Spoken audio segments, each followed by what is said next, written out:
What's up, Bobby? Oh, what's up, dude? I didn't know you joined. Just jumped on. All right. What's going on, brother? So good to see you. You too, man. I was looking at my fantasy football. I gotta trade a few people. My team kind of sucks right now, so trying to work some trades. Wow, Do you do fantasy?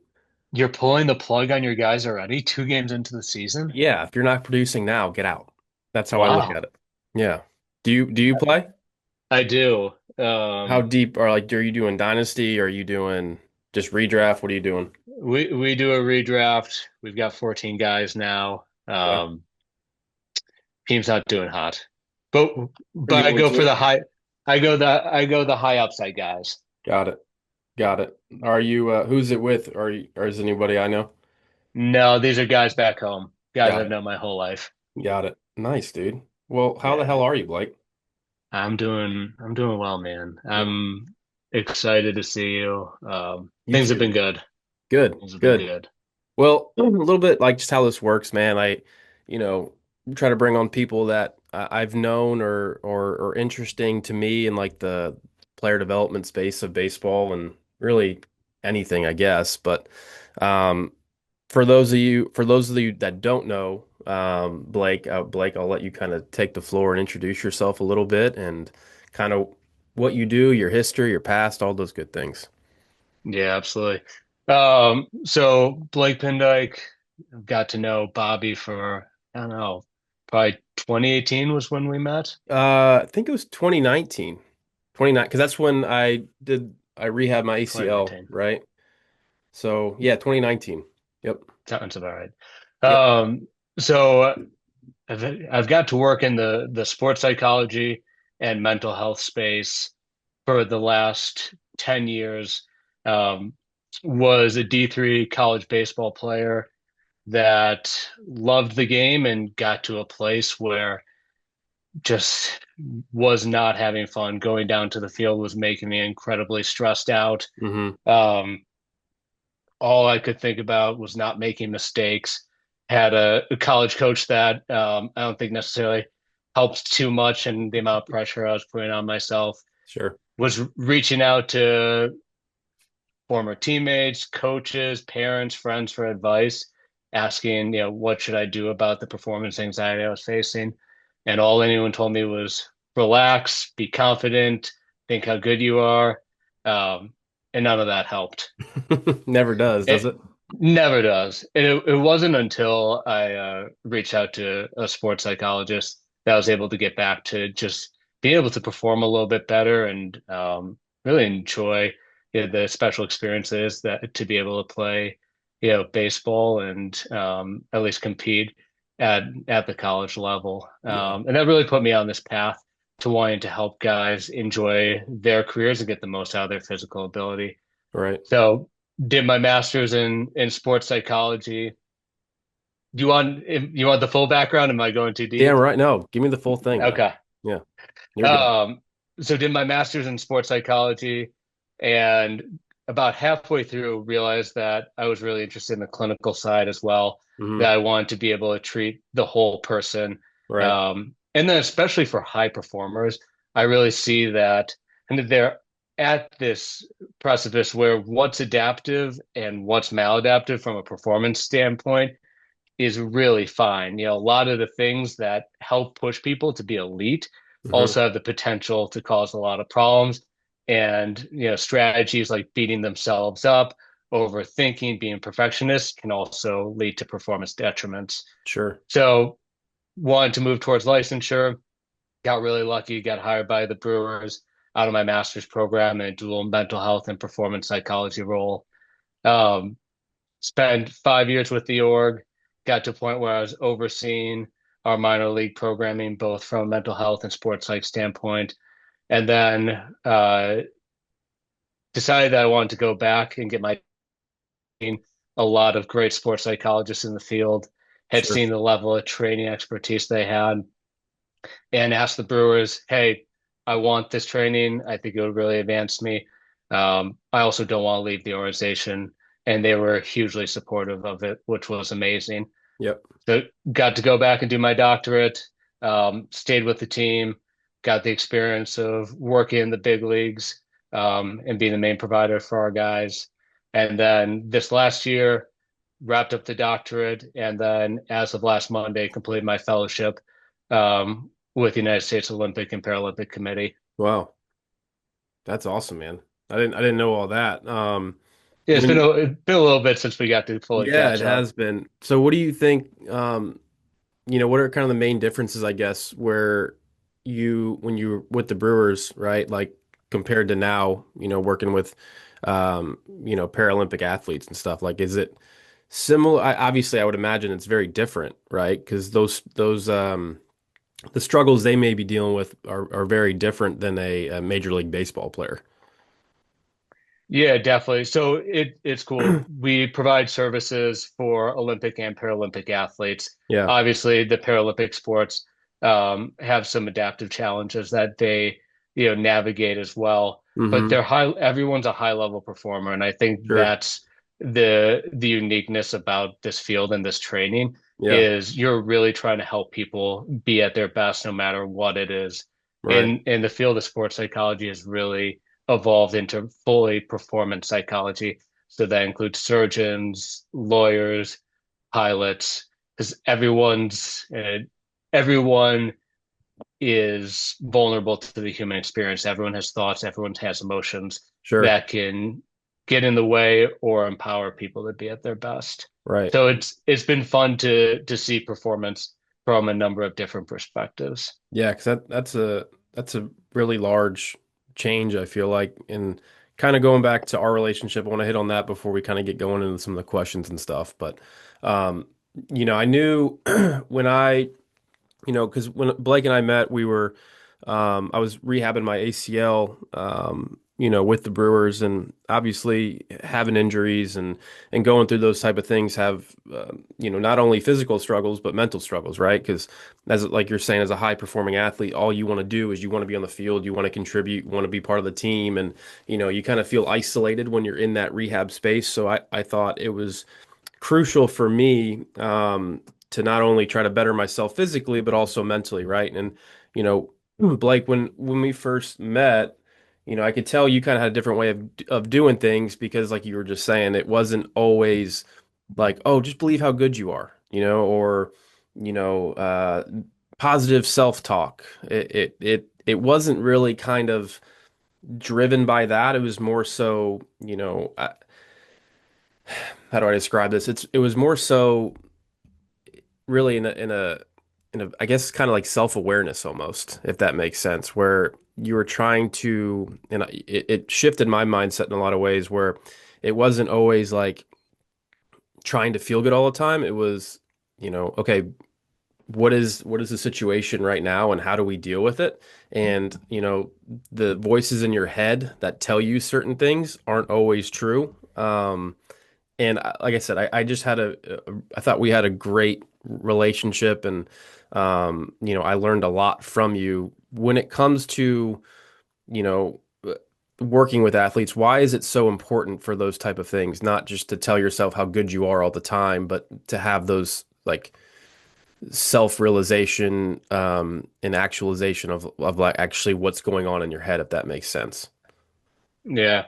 I mean, I'll just say before I dive into that, yeah, I look back so fondly on our work together, Bobby, and Thanks. how much you invested in yourself at that point in your career, and Mhm. really how much trust you put in me. So, Yeah. a lot of gratitude for that time Well, it was together. easy, man. Like I think, you know, you can really easily kind of mistake a business relationship, so to speak, with an actual personal relationship. And I never really felt like it was a job for you. I always felt like we have a relationship. And I mean, here we are 6 years later or whatever, and doing this. So, and have stayed in contact throughout the years too, right? So, Yeah, I think it speaks to you and how good you are at your job, I guess, man. I appreciate that.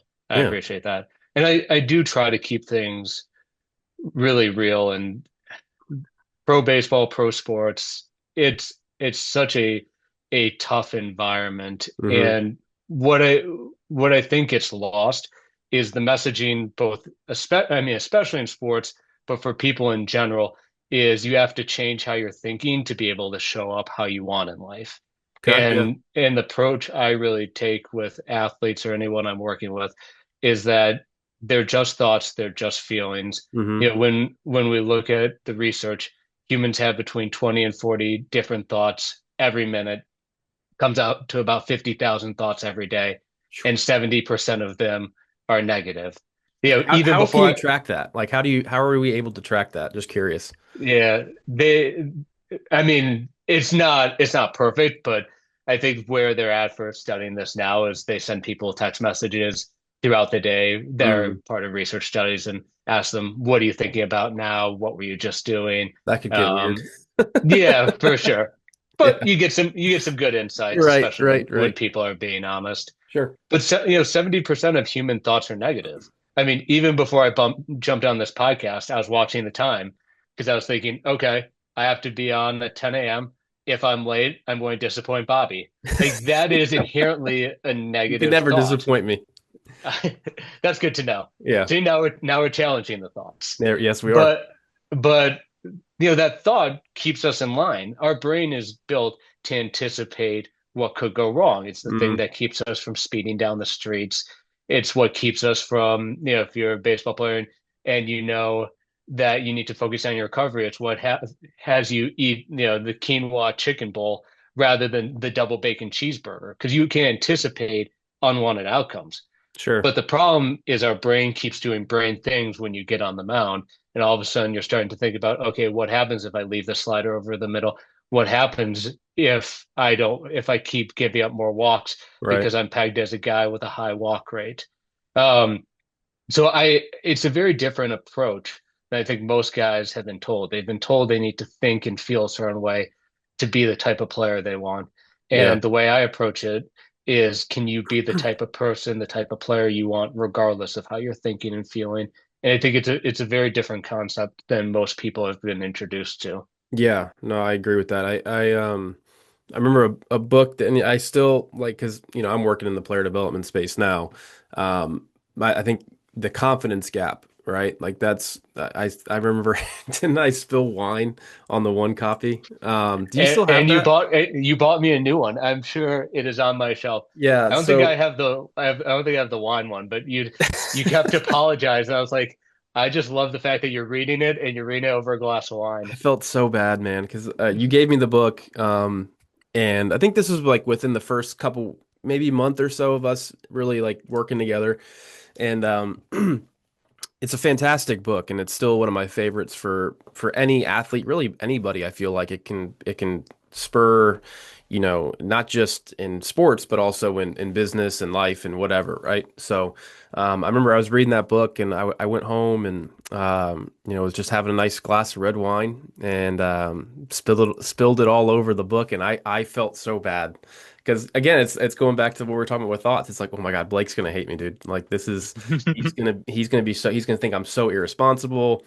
But no, you handled it extremely well, man, and I thought that was really cool. But for the book itself, I just think it can help so many people, and it's something that really kind of made me buy into kind of how you went about your stuff. Was those are the type of things you're recommending, right? It's not like you're telling me to go into the mirror and say I'm the best 15 times in a row, or these crazy self-affirmation things. It was more so just being a human being, and knowing that, and realizing, like you're saying, that we're going to have negative thoughts. We're going to have things are going to go wrong at times, but like, how do you deal with it, right? And instead of dwelling on it, it's almost just being, I don't know, what's not ignorant, but um, just okay with any outcome, I guess.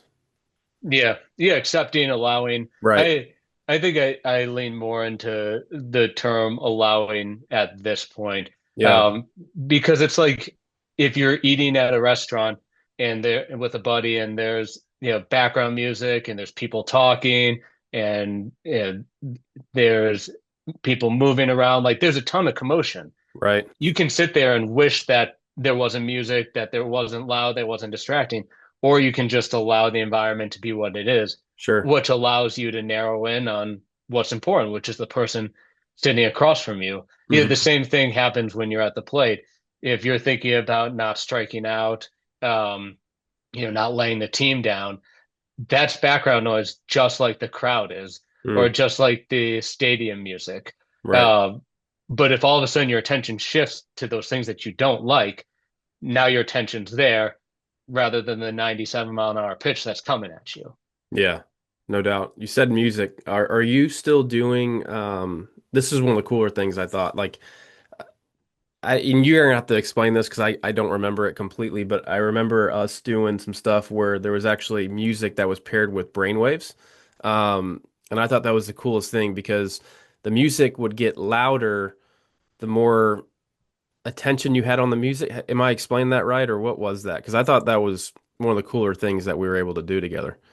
Yeah, we were doing that's specifically neurofeedback. Yes. Um, and it's part of psychophysiology, which is neurofeedback and biofeedback. Hmm. But basically, if you tell someone to relax, whether it's to slow down their thoughts or to be more present, or physiologically, like to slow down their heart rate, to slow down their breath, to relax their muscles, you can be like, okay, I feel more relaxed, but there's nothing giving you that objective data. Sure. Yeah. So you're not really learning how to adjust it. It's kind of like using force plates in the gym, or if you're hitting into the side of a cage, you could be Hmm. like, all right, that felt like I hit it on a line with a 20-degree launch angle. But until you can actually see it, that's what gives you the feedback to adjust. Right. So psychophysiology is just giving you feedback for when you're in that ideal zone and Hmm. gives you more conscious control over adjusting it. That's interesting, man. Yeah, I remember that and being kind of wowed because it's true. Like when I was doing it, you can almost tell. Well, when you get to the point, it's almost like Pavlov's dog, kind of like you get to the point where you start to realize like what's actually going on in your head, and then you can make those adjustments, right? So it's like when I knew I was in the zone or whatever you want to call it, the music would get louder, and then you can almost like train your brain to like rewire itself, right? To truly feel like you're blocking out those external factors, if that makes sense. Because then it's almost, Definitely. I remember doing that, and when you get in those like zone moments, it almost like feels like time just passes, if that makes sense, where you're not really concerned about anything. I can remember a few times when we were doing it, and it was like that was 30 minutes or whatever it was, and it was like that felt like 2 minutes. It just it's so strange how the brain kind of works that way, I guess. Absolutely. And the other piece, going back to what you talked about before, is you start building more awareness. You start building more awareness to where Hmm. your thoughts are at, when they're racing, what thoughts coming to mind. And especially when I work with pitchers, the number of guys I see get down 2-0 in the count, and it's once they're down 2-0 that they realize that they were trying to overthrow.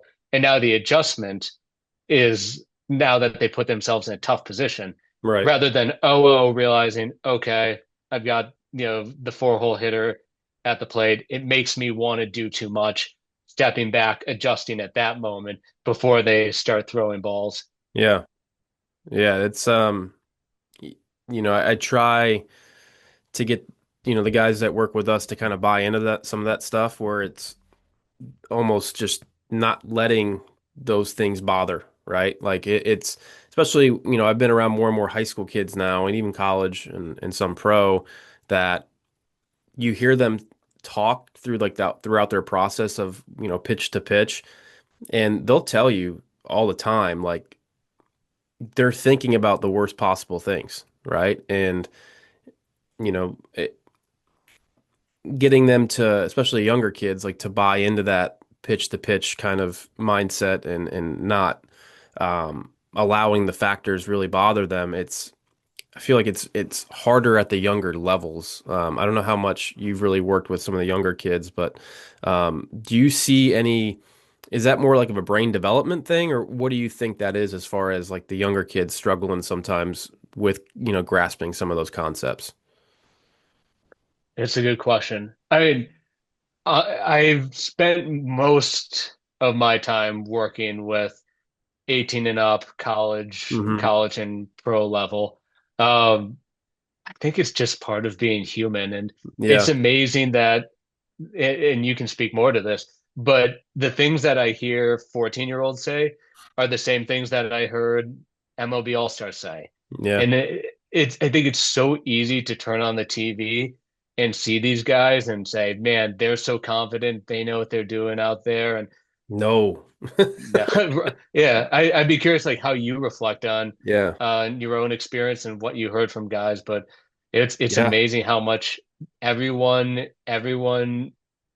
has this human experience, has these thoughts, has these feelings. Right. I can I was able to I didn't wasn't an all-star by any means or didn't have the Hall of Fame career that I set out to have.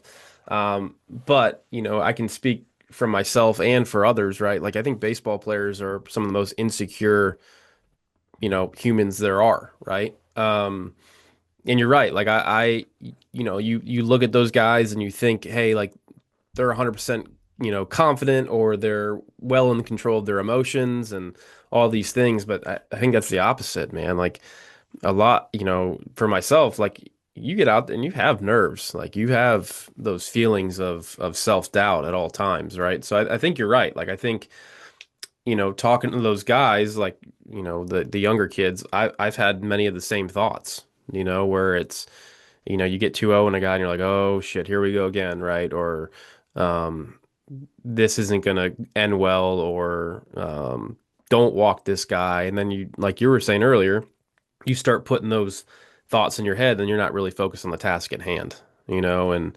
I think it's just, again, like, I think as a pitching coach or what, like having some sort of understanding of human psychology is important, right? Because I think really at the end of the day, that's what most coaches are. They're, very basic psychologists, like trying to deal with a lot of those guys.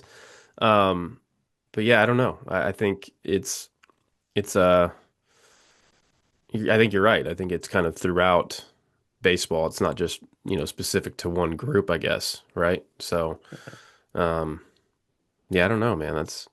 You made me think about that now. I guess it's not just limited to the younger kids.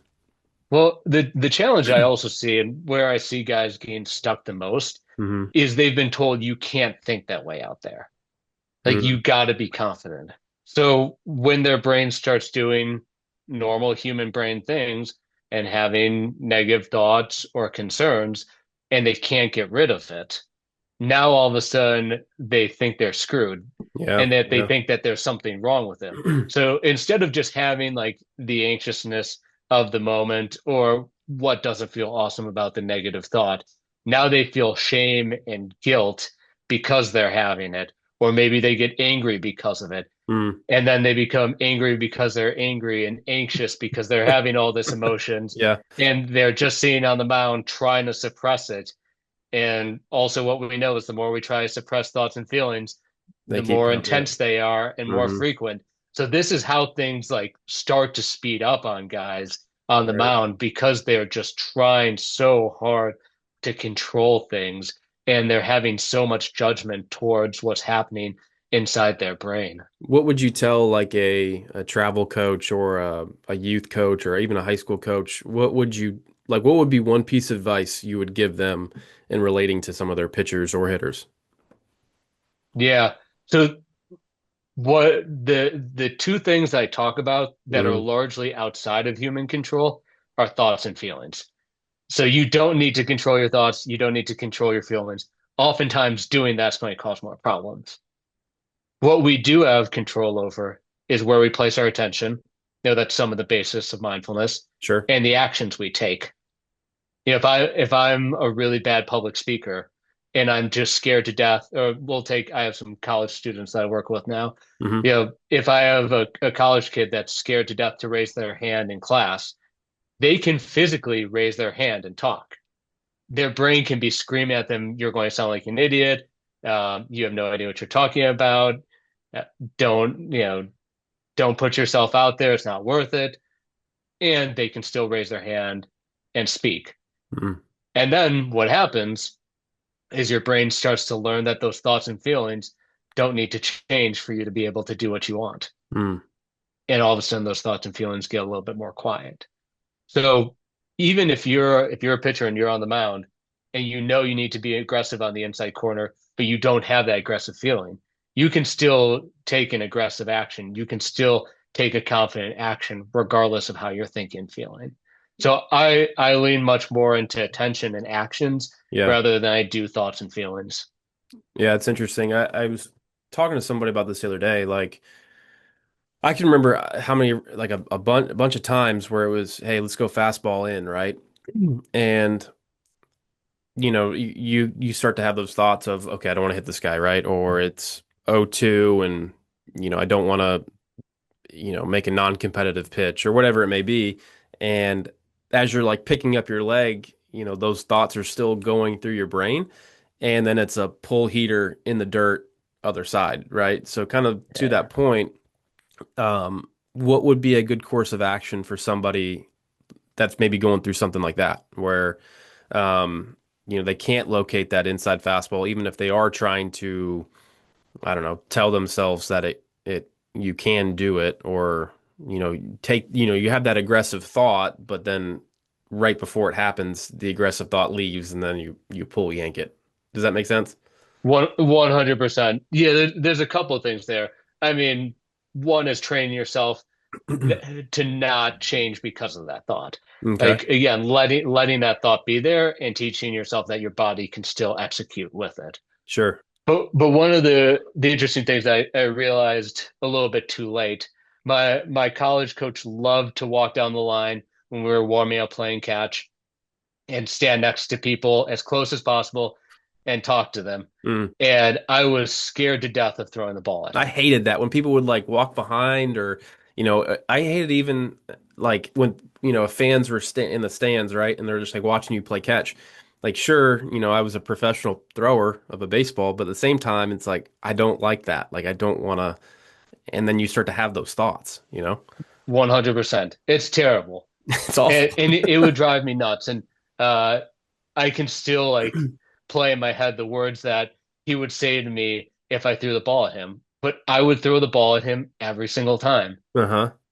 And Like, you would throw the ball at the coach? at the coach, Okay. Yeah. every time. Yeah. Worst part of my day was playing catch warming up. Mm. Uh, but it wasn't until I started doing this work that I realized why I was throwing the ball at him.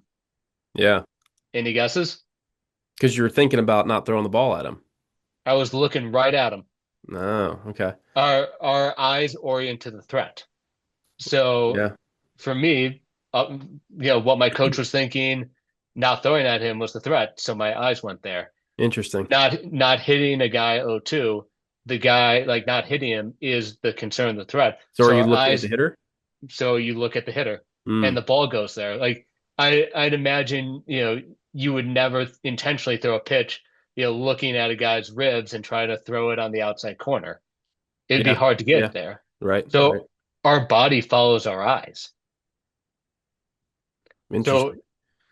one of the things I work on the most is having guys place their attention where they want their body or want the ball to go. Mm. But what ends up happening is guys start paying attention to either the mechanics or visually what the threat is. If Well, someone's worried, yeah, yeah. go ahead. No, no, go ahead. You finish. Yeah, I just go ahead. I was gonna say if someone's worried about, or we'll go with someone in the crowd or these on-field bullpens, right? Yeah. Which are especially in the minor leagues just crush guys. They're But awful. but instead of looking at the catcher's mitt, they're looking back at home plate where they don't Mm. want the ball to go. Yeah. So the ball goes there. Right.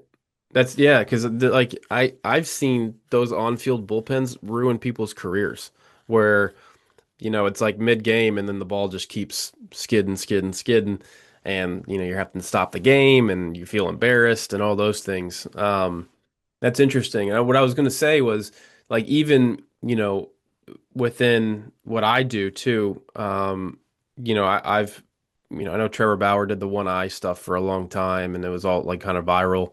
But like his explanation of it was pretty unique, and it kind of goes with this. Different, I guess, but like somebody that is really struggling with early glove side, right, physically, and maybe yanking and the ball is I don't know, glove side by a good bit, have them close that left eye, right? And it takes their field of vision a little bit Mm, more direct. So I don't know. I would imagine the two kind of work together in a way, right? Because it's you're saying that the eyes are going to the threat. So do you think almost like those guys might have a little bit of not only a physical mechanical inefficiency, but also a possible fear of getting hit, if that makes sense. Like they don't want to throw the ball in the zone. totally. Yeah. Totally. Yeah, it's an overcorrection, right? And that thought is leading to a change in mechanics. Hmm. Just Interesting. like someone who tries to hit with more power, instead of staying through the ball, which is Hmm. probably going to give them the chance to actually, you know, pop one over the fence. All of a sudden, they're changing their swing, they're adding muscle tension because they're trying to hit it harder. The same thing that happens in my golf game. That's why I can't Oh hit a yeah, ball mine too. straight. Mine too. Yeah, we Uh, I've been playing a lot more golf since I stopped playing, dude. Like that's all I've been doing. So, and is I it mean, good?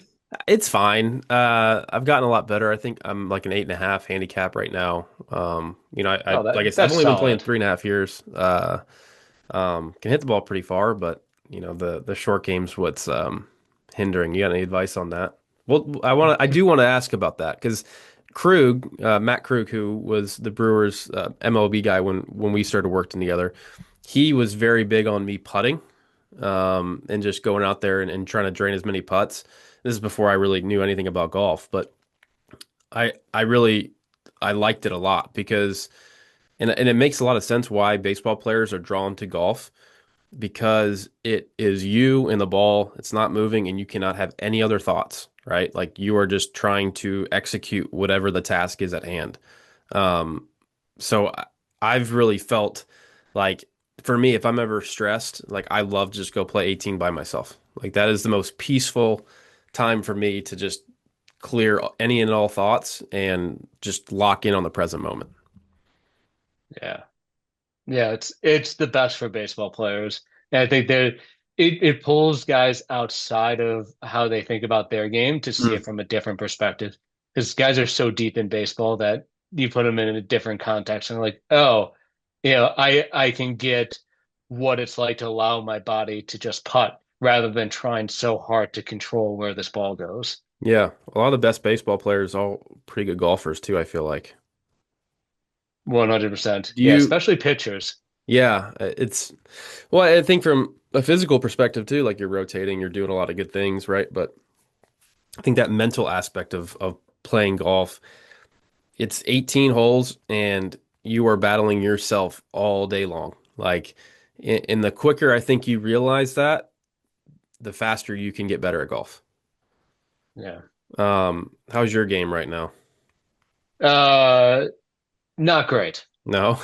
But that's why I do this job rather than Fair. Well, you were playing when we met in 2019, right? Like you played a lot of golf, didn't you? Or tried to?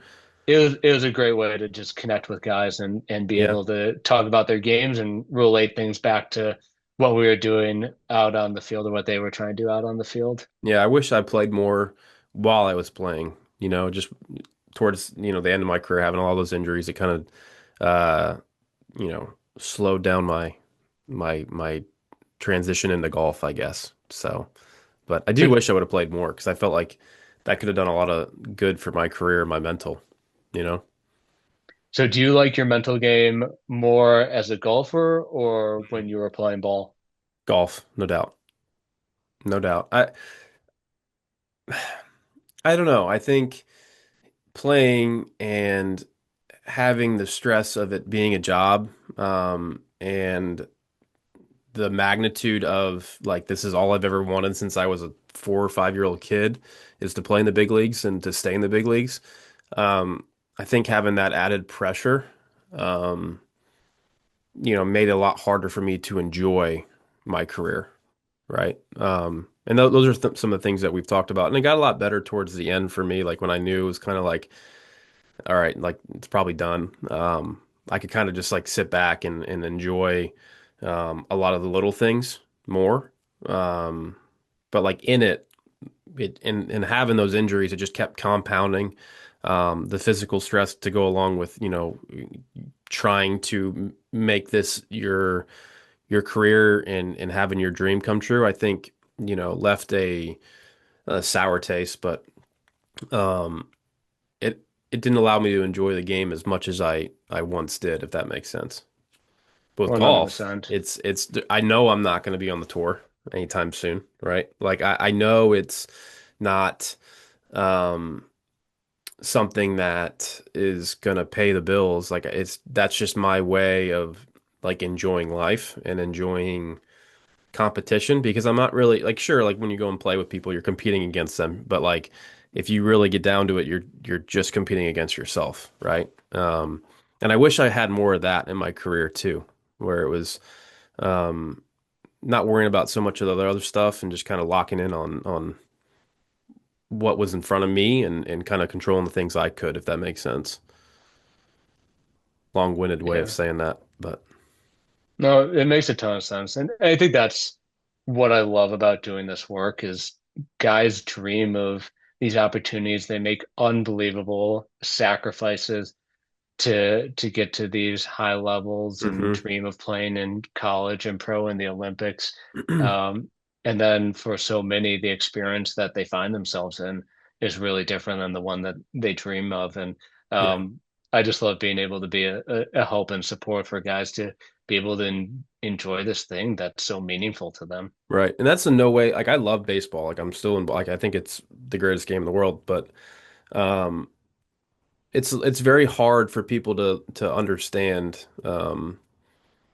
just because you're playing in MLB and you have all these things, it doesn't mean your life's perfect by any means, right? And I'm very, very fortunate with everything that I have and you know, all that, but there are a lot of challenges that come with it. And the best ones that I've been around, and I'll tell people this all the time, like the best I've been around are kind of almost ignorant to the moment, if that makes sense, where, um, they're not concerned with all the other things. They're just locked in on the game of baseball and love the game of baseball, if that makes sense, where, um, they don't, it's just all ball all the time. And this is like, they're almost obsessed with it in a way, if that makes sense.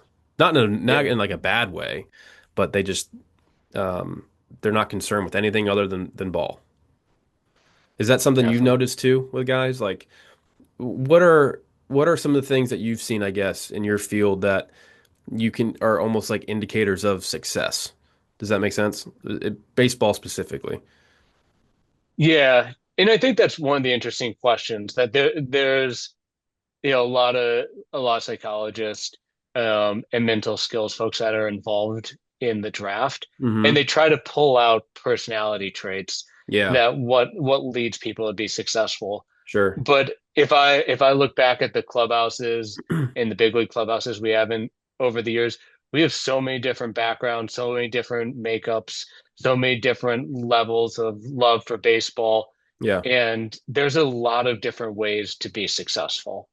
So I actually don't think like there's some core traits that, are necessary for people to be at an elite level. Um, I think it's just learning how to relate to yourself Mm. and orient that in a way that allows your skills to come out. And how each individual person does that, It's up to them. gr- it's figuring that out for the individual. Like what allows you to tap into your physical skills when the time comes. How much are you like? Are you doing like Myers-Briggs personality tests or anything like that, or is that not even a thing? It's not my jam. I mean, Mm. there's certainly people that do it, and I think that people have had some success in finding measures that maybe more relate to reaction times, and or maybe some of those more hardwired uh, traits. But from personality wise, I think there's a lot of different personalities and backgrounds that can lead people to be successful. Yeah, and I almost feel like too those tests can sometimes be skewed because the athlete or the person taking them is going to want to be viewed in a certain way, whether that's to Totally. themselves or to another organization. It's really hard to be completely honest with yourself. Um, So I feel like those can be almost cheated in a way. Like it really takes time to build that understanding of who an individual truly is, and you're not going to know that really until bullets are flying, so to speak. So yeah, that makes sense. I mean, is there other ways for you or um, organizations to try to figure out like what type of uh, athlete or competitor somebody is? Like, what are some of the main things you think help with that then? I mean, for me, I really like just helping people be the best version of themselves. And Yeah. I think you organizations bring in well, it's less now, but somewhere between 20 and 50 different guys every year. Hmm. I think if you can put in an environment for guys to be successful, for guys to have the support, to have great coaching, to have great resources, that's what's going to maximize potential, much more than trying to differentiate, you know, 10 different points Yeah. on a self-report assessment. Right. Right. Because just thinking about it, like at the major league level, you know, it's not like there's a huge talent gap, right? Like a lot of those guys are equally talented, but the ones that have success over long periods of time are the outliers, and those are the guys that really, interest me because I know how hard it is to do that, right? Like it's not that I think, you know, a guy that's had an 8-year career is more, talented than me. I don't think it has anything to do with that, right? Like with anybody, right? There's guys in AAA that have more talent, but how do you get to figure out which ones are gonna? It's like finding a quarterback too, like doesn't you don't like Tom Brady wasn't the most talented quarterback, like by any means, probably one of the least talented quarterbacks, like early, especially early in his career, but what he was able to do from like a preparation standpoint, from a uh, recovery standpoint, all those things made him one of the greatest, if not the greatest athlete of our generation. So that's what is curious to me is how do you identify those guys? You don't think there's any way of doing that? I mean, I think it's always interesting to me when people like talk about a Brady or a Jordan, Hmm.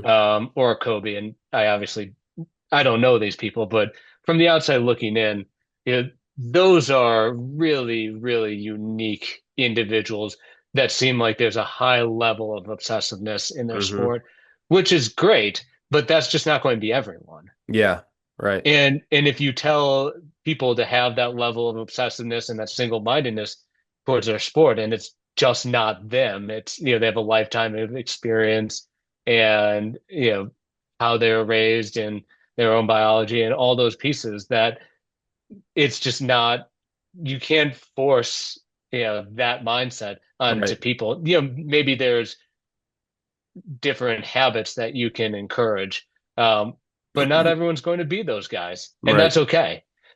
So you think that's more so like their upbringing, I guess, as far as like how they are raised or like environmental factors, things like that, or what? It's a mix. I mean, I Yeah, think most things point to a combination of nature and nurture and how those things interact with each other and experiences. But I do think most things on the mental side can be learned. mm, And yeah, there's a number of skills and disciplines and work habits and ways of directing your attention and ability to tap into your physical skills that can be learned. right. And you think that's yeah. So a lot of that is almost innate behavior, you think? Innate in terms of um, Like I that's think just that who they are, I guess, like the highest level performers. Do you think that's just something that um they just have, I guess? yeah, for some of those people that hear like unbelievably unique behaviors and skills and habits. Hmm. There's guys who, CEOs that you'll read about that are sleeping 4 hours a night and just crushing Yeah. work the other 20 hours. And Hmm. I think a lot of people look at that and say, wow, that's amazing. That's cool. I want to be that. But the question is like, do you really want to do Do you that? really want to feel that way? Right? Yeah, I had a grad school professor who said everyone wants to be elite, but most people don't actually want to take the steps required to get there and make the Sure. sacrifices to do it? And Hmm. that's an honest question that I don't think a lot of guys, if they look themselves in the mirror, could answer and say, yes, like I say I want to be an MLB All-Star. I say I want to be, the CEO of business, but do you really want to make the sacrifices to get there? And Right. it's okay if it's Yeah. no. I mean, a lot of people want to enjoy their lives and have great relationships and have more freedom. Um, so I don't actually think being exceptional elite is for everyone, and that's okay. Do you think is that so? We're kind of going down rabbit holes here, but like, is that what is that though? Like that makes that CEO or that elite athlete, is that something just like I don't know if they've done like lobotomies on some of these people, but like is are their brains just different? Like what is it that drives them to be that successful? Yeah, I think we are going beyond like where I'm Yeah, we comfortable in terms are. of my own research, but Yeah. I think like the person I trade I would think about is obsessiveness Hmm. and just like a high level of obsessiveness. Gotcha. And then so like even so we'll talk about baseball like I don't know. Barry Bonds, let's say, right? Like I would, some people will argue with me on this, but I think he's the greatest player of all time. I mean, I think Shohei now is pretty unique. But what Barry was able to do during his like even if he was taking stuff, like you still have to hit the baseball, right? And what he was able to do is incredible. Um, how are you able to have those personality traits, I guess, in a game of failure, right? Like baseball is so different than football or basketball or whatever. Because in basketball, you can go out there and drop 40 a night, and in football, you can go throw 5 touchdowns and have consistent success. With baseball, it's inevitable. Like you're going to have an 0 for 4 night, and you have to do that 162 times and then get up and do it again and again and again. Why, for those guys, like how would you or how do you help them with that failure, even the highest of, achievers, I guess, in that game? Yeah. Well, let me ask you this, just to paint a picture from the athlete's perspective. Sure. What was it like when you were at your best? Oh man. You're making me go back in the archives of my brain here. Um, I can remember like feeling fear, right? But like going anyways, if that makes sense. Where, um, I would allow myself to feel like, okay, like you're putting yourself on an island out there, literally, and there's, however many people watching, but I'm gonna go anyways. It is what it is. I know you hate that saying, but, um, you know, it. it it just I don't know. It allowed me to just kind of be free and almost like I wasn't a slave to the outcome, I guess, if that makes sense. And if when I was at my best, like I knew, like as a reliever, I could go out there and have a bad outing, and sure, I'd be upset, right? But like it wouldn't affect my next one, right? Like I could, and in taking that a step further, um, like if I went 1-0 on a guy, it didn't affect me. Like it was like, okay, like whatever, I'm gonna come back with this next one. And if I don't, okay, so what? Who cares? Right? And if I went 0-1, it was okay, who cares? Right? And it was just that never-ending cycle of um execute the task at hand, I guess. So Yep. that would be my So answer so to that.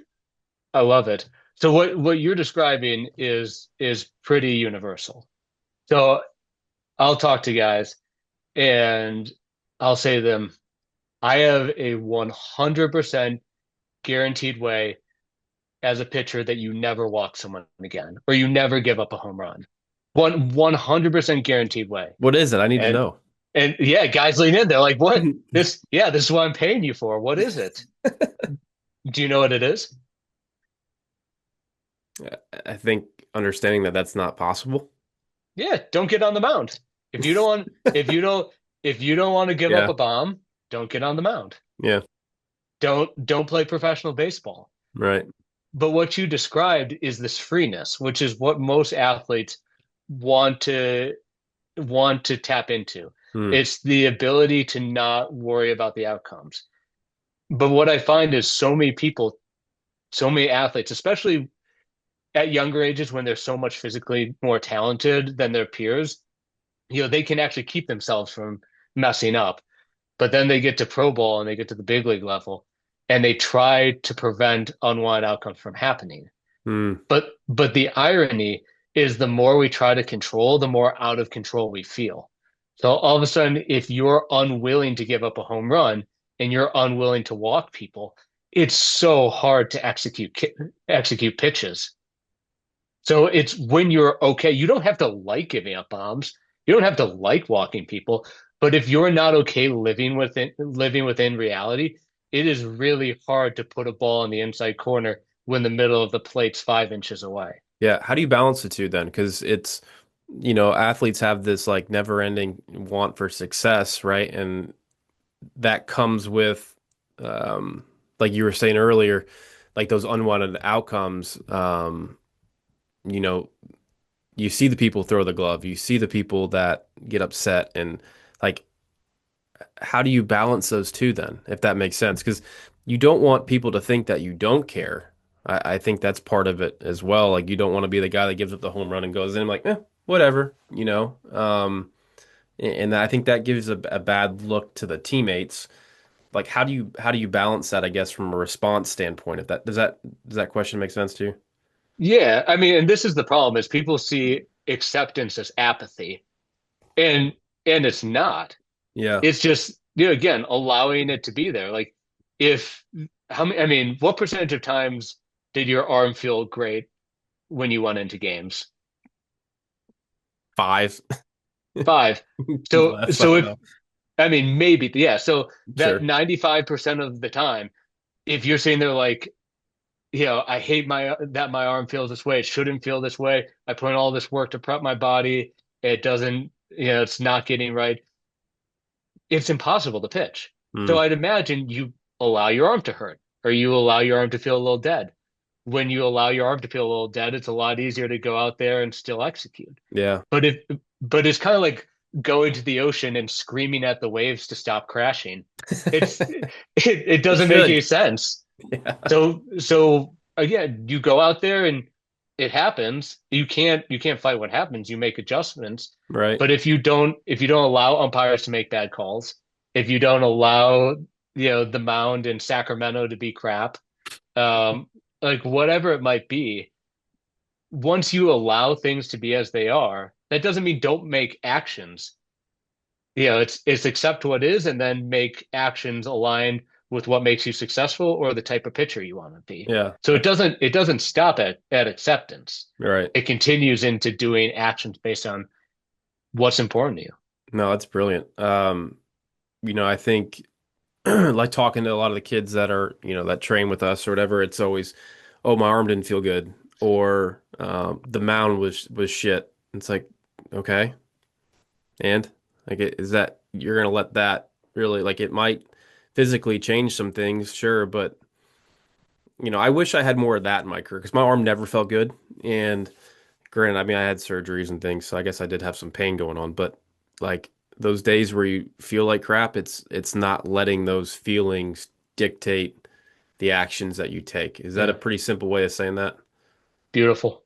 Okay. I mean, spot on. Yeah, to me, that's like the most empowering thing is like your thoughts and feelings don't have to dictate your actions. Mm, Like, I'm sure at some point you and I had this conversation where guys will come up to me and say, Blake, I'm anxious. I'm like, yeah, okay. me too. And then it's like, yeah, so that's okay. Yeah. And no one's ever told them it's okay to be anxious. Mm, Yeah, it's just added energy, it's physiological activation. yeah. Take that activation and channel it towards the glove. It's a performance benefit, Yeah. Pretty simple stuff. but it's that judgment. It's like this feeling is bad, this thought is bad. I shouldn't be thinking this way. I Mm, shouldn't. I shouldn't be having this reaction that get guys stuck. And I think that's just to an earlier point of what's really challenging about big leaguers is if someone's a successful big leaguer and but they're struggling, like who's going to understand it? You say I'm having a tough season. I'm not feeling happy. I miss my family. And people are going to say, what do you complain about? You're in the big leagues. You're making Yeah, millions. right, And if it can feel super isolating, it's like no one gets me and I can't be real about my experience with anyone. right. Yeah, I was actually something I wanted to ask, like, some of the better, like it's inevitable. You're gonna have, you know, times of struggle in this game. Like I said, it's a game of failure, and we all know that. Like, what are some, like, let's say the best player on the team who's making, $30 million a year, and they're going through an 0 for 20 slump or something like that. What are some of the main things that you hear, and what are some of the things that you help or say to try to help? Yeah. Uh, what I see a lot of people You're do, smiling because I feel like it's happened. oh, it's all the time. I Yeah. mean, but that's the challenge of baseball, right? Like to me, it's almost like going to carnival where and trying to win, a prize with those hoops that are wrongly shaped. Like you Bastards. can do the exact, right? You can do the exact motor pattern of a correct shot and the ball bounces off. And it's it's tricking your mind because the reinforcement of I did the right motor pattern isn't actually happening. So you Mm, do want to repeat that motor pattern, even though you're getting feedback that you did it wrong.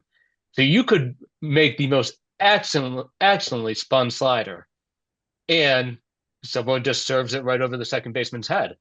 So the feedback isn't to not execute a slider that way, but your brain interprets it as bad. hmm. So to me, like baseball is just a mind game to teach your body to repeat this skill, even though it's getting feedback that you did it wrong. Hmm. So do you think like a slump, right? Um, do you think sometimes like that I didn't even really I've never thought of it that way, right? So if, the best like whoever it um is going through that slump, do you think subconsciously they're making different, changes to their swing or their throw to try to get a positive outcome? And do you think that's a reason for a slump? What 100%. So Interesting. Yeah. I think most people I see in slumps try to get out of the hole with a shovel. They keep just digging themselves deeper. So there's going to be natural ebbs and flows in a baseball season, right? So many games. Sure. But then when they start to struggle, they become more focused on their mechanics and they become more focused on their thoughts and feelings. All the time. And Yeah, like the that kind of happened to me where, I kept getting hurt. So it's like, okay, I got it's something mechanical or it's something this or it's some, if I'm struggling, like what can I get my back hip better? Can I do this? Can I do that? And then you start to think about the internal and that takes away from the external. Exactly. Yeah. I mean, most guys are at their best when they're external on what matters Yep. and they let their body repeat their learned skill. Mm, But in slumps, guys keep going more to their thoughts and more to their mechanics. And they go, the number of guys I see come in, it's like, I got to put my hands here and I got to get my foot down now and I got to do this with my back foot. And it just they keep winding themselves deeper. mm. And there's two words that that is the two magic words that always get people out of this slump. You know what it is? Don't think. I don't know. Fuck it. I mean, every guy that I've seen get Yeah. out of a slump just eventually says, "F it, I'm just going to go out there and swing." Mm, And that's again going back to like, I'm not going to control my body. I'm not going to fight my thoughts so much. I'm not going to try to control the outcome. I'm just going to go out there and compete. And yeah. then they get a knock, and it's like, okay, now I'm back to just external and letting my body go. Because that it's true because it's like you a lot of times when you watch guys in slumps, like they finally get that hit and then it's fine. It's over. And it's because of that reassurance. Am I saying that right? Of, oh, I can do this still, and I don't have to think about it so much, or whatever it may be. Yeah. And what I would argue is like, do you need the reassurance? to stay external and let your body swing. You Because should. if you're constantly seeking reassurance, Yeah. now you're again focused on your thoughts and feelings and or what's lacking, Yeah. and you're missing what actually matters. I love that. That's great. Um that'll help a lot of people because it again, you're gonna suck at baseball at some point. That's just the reality of it. And so, okay, what's the balance then? Like, how do athletes know, like, oh, I'm at a point in the slump where I'm subconsciously making changes? What are some things to help combat that, I guess? Yeah. I mean, for me, like being just thinking about like when you're in a planning phase and when you're in executing or when you're building motor patterns. Hmm. So pregame work, batting practice, cool. Work out your mechanical stuff.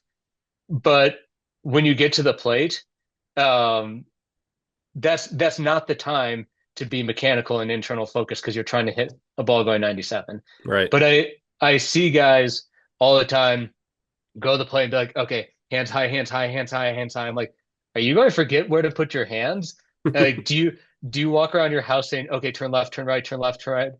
You know, and they sit there and cue the crap out of themselves. Like Yeah. your body's not going to forget.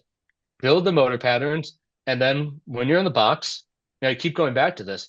External what matters, let your body trust fall. And that's a phrase that I use with almost all my athletes Trust is fall. this idea of trust fall because if you've ever done one, what's it feel like? A little scary, Yeah. but then freeing at the end. Yeah, your body gets to a point where it's like, oh crap, I don't know what's going to happen. Uh-huh. But you've got to let it go through that. And I think that's the same way with your mechanics. Like, oh man, I don't know whether I'm actually going to land this changeup, but Hmm. I'm going to let my body do what I've trained it. And that's Right. the simple, concept is automaticity. We're trying to train automaticity and external cueing with athletes, and that's what we know leads to the best performance. Yeah. No, that's kind of um, with what we do now, like you see guys use plyos, right? And I think the best part of using plyos is you can work on some of those internal things without worrying about the result. Meaning, we have a rubber baseball in our hand and we're throwing it against the wall. It, I'm not worried about a target. I'm not worried about a hitter. I'm just focusing purely on the internal focus, right? I think that gives pitchers a way to work on mechanics without worrying about a result. And then, for me and for us, and what we kind of try to tell our athletes, like, hey, the plyo wall, that's the time to be internal. And then anytime you're playing catch or if you're on the mound, if it's a pen or if it's, if it's a game, you're external at all times, right? And how would so and then it goes back to how do you get people to buy into that, right? Hmm. Because you can't control what they think. You can't control what they're actually thinking about. But like, what are some ways to drive that kind of point home, you think? Yeah. Experience, right? Like Yeah. I think saying let's experiment. This is a college soccer program that I work with, and I had a guy last year that's very different sport. Man, if you want two worlds between baseball and soccer, Really? oh man, soccer Why? players obsessed with their fitness, Okay. obsessed with, and I was like, man, Baseball, if not so I much. baseball not as concerned with their fitness, Mm, but they're so interesting. worried about just gassing themselves so that they can't make it to the 70th, 80th, 85th minute. Interesting. Um, that the second that they start feeling that physiological exhaustion, they slow down because their brain thinks, oh man, I'm not going to have enough in the tank for later in the game. I'm going to Mm, get beat. And one of the things, like we can sit there and work with the thoughts all day, but one of the athletes that I was working with, we talked about, okay, let's see what's on the other side of that pain and those thoughts. Like yeah. what happens when that pain shows up if you actually went harder, you push a little bit more, and let's see, do you gas yourself? Or I have some swimmers that I work with, and every swimmer is, terrified of coming out the chute too hot and then dying at the end and getting caught. So Mm, they'll save things and then they'll go as hard as they can in the last 50 meters. Um, just because of that thought of like being caught is so bad in their sport. But it's Hmm. like, let's see what happens. Like, let's go hard and find out. Like, do you hate how that went? Do you actually like, is the physiological feeling exhaustion and pain and lactic acid building up an indication that you don't have more? But so much of this is, exposure light to thoughts, feelings, and like, yeah, let's see. Yeah. Let's see, when your brain says, I can't throw my slider, can you actually not throw your slider? Or can you actually still locate it even with that thought there? Yeah. That's interesting. So like when you say those kind of things, like my brain immediately goes to just overall confidence. Um, what I guess what role does confidence truly play then? Because this kind of challenges a lot of that. Like um uh, speaking about the swimmers, I feel like it always kind of comes back to the confidence in their ability, I guess. But how how do you build confidence without, you know, how do you build confidence with how do I say this? Without trying to build confidence, I guess. You know what I'm saying? Like, 'cause it's not again, it kind of goes back to what I was saying earlier, what you were saying. It's not like this self-affirmation thing that you're trying to constantly do, I guess. Do you think that's just through overall experience and kind of what you're saying, like, let's try to push this, and then if they come out of it, they're like, oh, that wasn't so bad. Does that kind of build confidence? Yeah. Can I ask, what's confidence? I don't know anymore. After this conversation, I have no idea. I think, but Uh, to answer it, I think I would probably originally say like just overall self-belief, but I think some of this challenges that a little bit. yeah. I mean, this is my literally my favorite topic to talk about because there's no construct, nothing talked about more in sports And than confidence. confidence. Yeah. So if we if we cut you open, Bobby, where would we find confidence? I mean, I don't know. I don't think you do. Like, I Yeah, don't it's think it's not. not anything that's in there. Like, it's not like yeah, no, there's no such thing. It's not a thing. But people say, "Oh, I lost my confidence. I don't have confidence today." They It's a act like it's thought. something physically inside of them that they Hmm. either have or they don't. Like, I don't know. Like, I have my water. I am confident that I can get the water to my mouth. I'd hope, If yeah. I'm not confident that I can go shoot an 80 on a golf course right now. So it's really it's our response, our thoughts and feelings in a set of conditions. Mm, You know, do I feel like when I'm petting my dogs, I feel confident, I feel happy, I feel great. If you put me in a situation where I have no skills or I've struggled, I'm going to have a different emotional reaction. sure. So confidence is constantly changing, it's dynamic, it's not an actual thing. So I really hold confidence lightly. Like it's just a thought, it's just a feeling. So Yeah. I actually don't really care about the feelings or thoughts of confidence. I care about the actions of confidence. So if I said, Bobby, I want you to go up on a mound right now and do the actions of a confident reliever. Do you feel you could do it? I would think so, yeah. Like what are the actions of a confident reliever? Um, I don't know. I guess I don't know. I mean, you'd think going up there and having good body language and things like that, but does that really matter, I guess? Or is it more so like what I'm truly thinking in my head? No, just like if I said I want you to go like do the just pretend to be a I'd just confident pitcher right now. I'd go through the routine that I always would go through. Like I don't think there's really anything that I would change, I guess. I would get up there and go through my routine of okay, pitch call, okay, that's what I want. Nod my head, yes. Come set, take my breath, and then execute like hell, or try to execute like hell, right? and give it everything I had to that throw, whatever that throw was. Does that make Yeah. sense? Yeah. So you have in good body language. Hmm. You're probably taking your time around the mound. Yep. You're keeping your attention on the target. Hmm. You're exploding through your delivery. Hmm. Pretty like that, but that's yeah, like yes, yes. That's what I would do. I mean, does I guess what would be the actions of not being confident?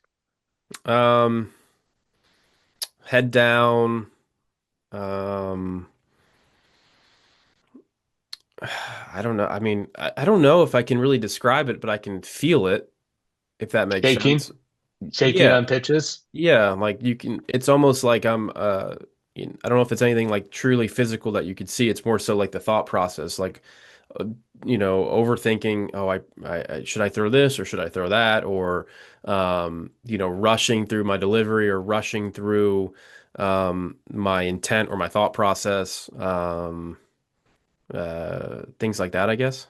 Yeah. So those are all actions. Okay. So Yeah. if we go back to like, is there anything about taking your time on the mound, going through your routine, keeping your attention on the catcher's mitt, Hmm. sticking with your pitch call, and firing through your delivery that necessitates a certain thought or feeling? You're asking, does it? Yeah, I mean, do you need a certain thought or feeling to physically do those things?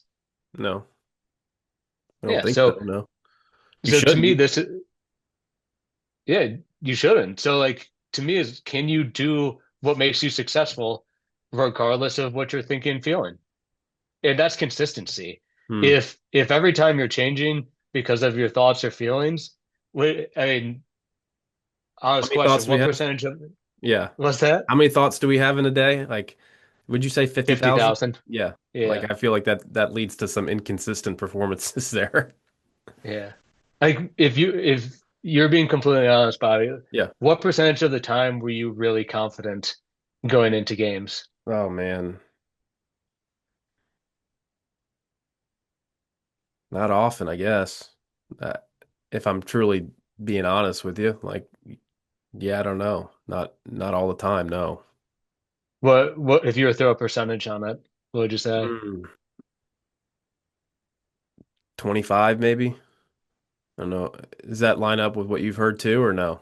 Yep. Yeah. Spot on. I mean, when when guys are honest, I mean, tops I hear people say 50, if that, but most people are in that like 10 to 25% range. Huh. So do you only want, I mean, and that's pitching, like much less Yeah. hitting, Right. and Hitting's not to harder. say one's harder, but Hitting's harder. I'm being, yeah.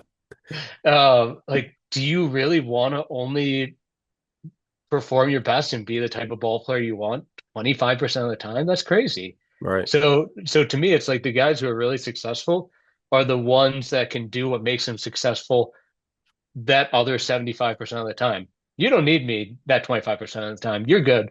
When you're confident and you're just vibing out there, you're fine. Yeah. It's that other 75% of the time that can you do the things that make you successful when your mind is doing mind things. Hmm. That's interesting. Um, so somebody like in my case, right? Like, how do, just when I say that, I mean more of like the injury stuff that I went through, right? Like, how do you deal with athletes that have the injury bug, I guess? And how does that change your, I don't know if coaching is the right word, but your guidance in how you work with guys? Because, the sport itself is hard enough, but when you start to add those type of factors, like, does anything change for you as far as how you work with guys? Yeah. It's so brutal. It's it's so brutal. I actually was um watching yeah, I was following one of the guys that I work with privately and Hmm. saw that he got pulled out of a game for an injury and went back and watched the video of him and just saw him kind of crumble on the mound and like it ruined I watched it. My wife wasn't happy with me, but I watched it right before our appetizers came out at dinner and it ruined my dinner just seeing Yeah. him go through that and knowing what that process of Tommy John and injury rehab is Sure. like, um, it's just such a long, grueling, lonely road where your identity gets thrown in flux, your outlet of Right. exercise, the thing that you love, being taken away from teammates. It's a really brutal process to go through. And Sure. the guys that like to me, the guys that get on the other side of injury rehab and get back on the mound, like so much kudos for athletes that grind through that is such a um, challenging path. Yeah. Do you change at all how you work with those guys? Like, or does it stay pretty consistent throughout?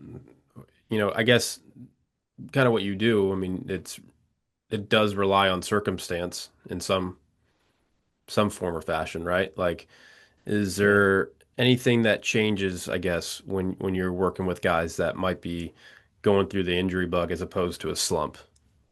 Yeah, definitely. I mean, I think early in rehab, especially, Hmm. just building up how they're doing as humans in their life. It's so easy once you get injured and you're taken out of competition for things like sleep to get messed up, personal relationships to be messed up, going outside, having whatever activity that you can, connection with friends and family. I also would see a lot of guys turn to substances during those times as well. So the more that we can do, just general factors that are good for well-being, I think that really improves the rehab. There's a number of things on the mental side we can do to just help guys, get back, get to a place so when they're back, they're at Hmm. least they're bettering themselves on the mental side. I think that's how you and I started to do the physiology and Yep. the biofeedback and neurofeedback, just building whatever skills we can during that downtime. And then coming back to injury, that fear of re-injury Yeah. is really real. And trying to teach guys that their body is safe because that memory of the injury is obviously still in there. So there's a lot around managing those thoughts of re-injury and those feelings that my body's not safe, that come into play at the end of rehab.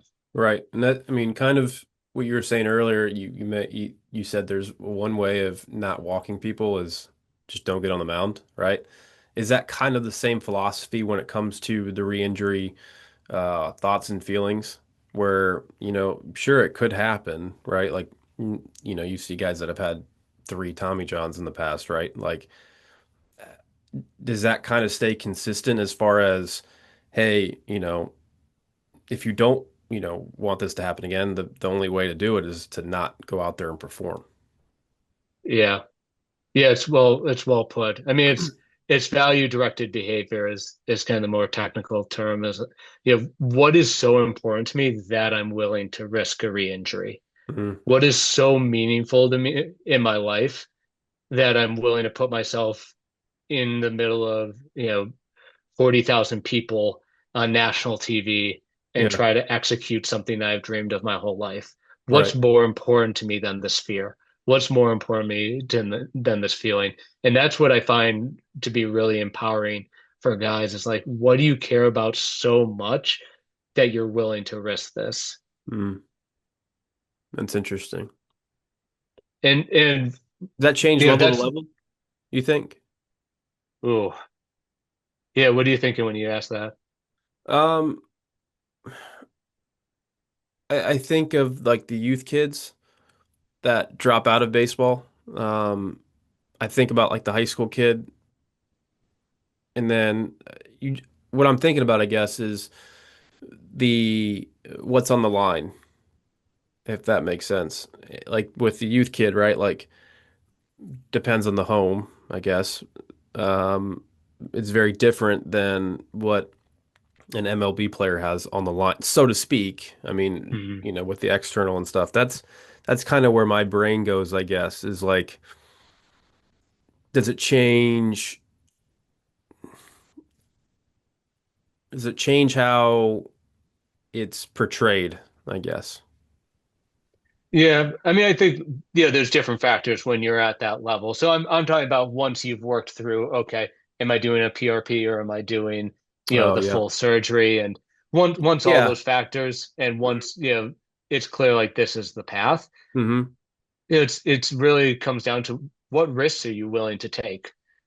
Right. And then And and like that's where my brain goes of like a youth kid that gets hurt, right? Like yeah, I feel like, and I could be completely wrong, I don't know. I feel like that might make them not want to play baseball, and their risk reward value system, so to speak, is very different than a 25-year-old that's trying to make a big league team or whatever.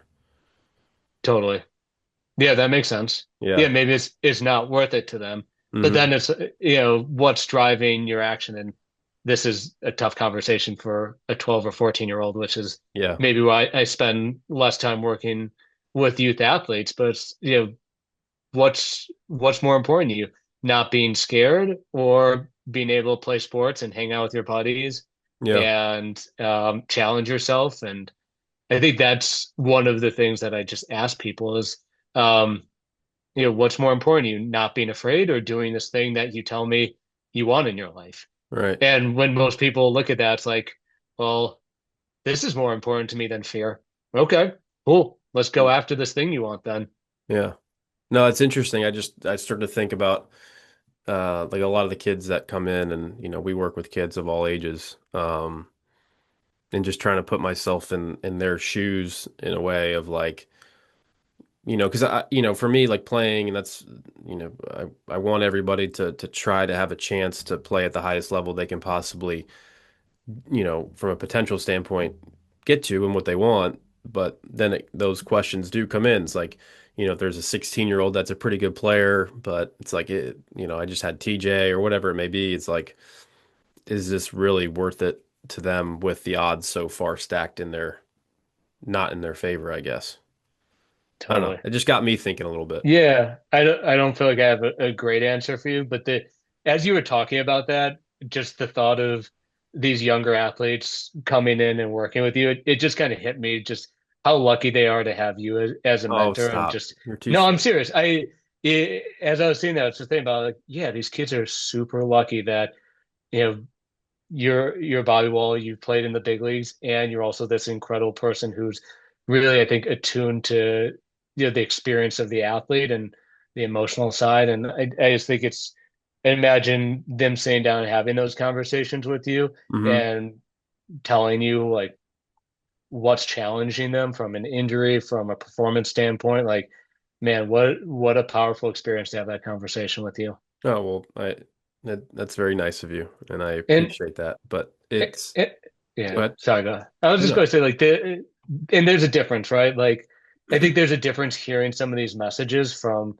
someone who played at the level you Hmm. did versus, a sports psychologist is really impactful when you see someone who's been there, who's done it, talking in a really real way about this stuff. So I appreciate how you approach the mental side of the game. Thank you. It means really everything to me.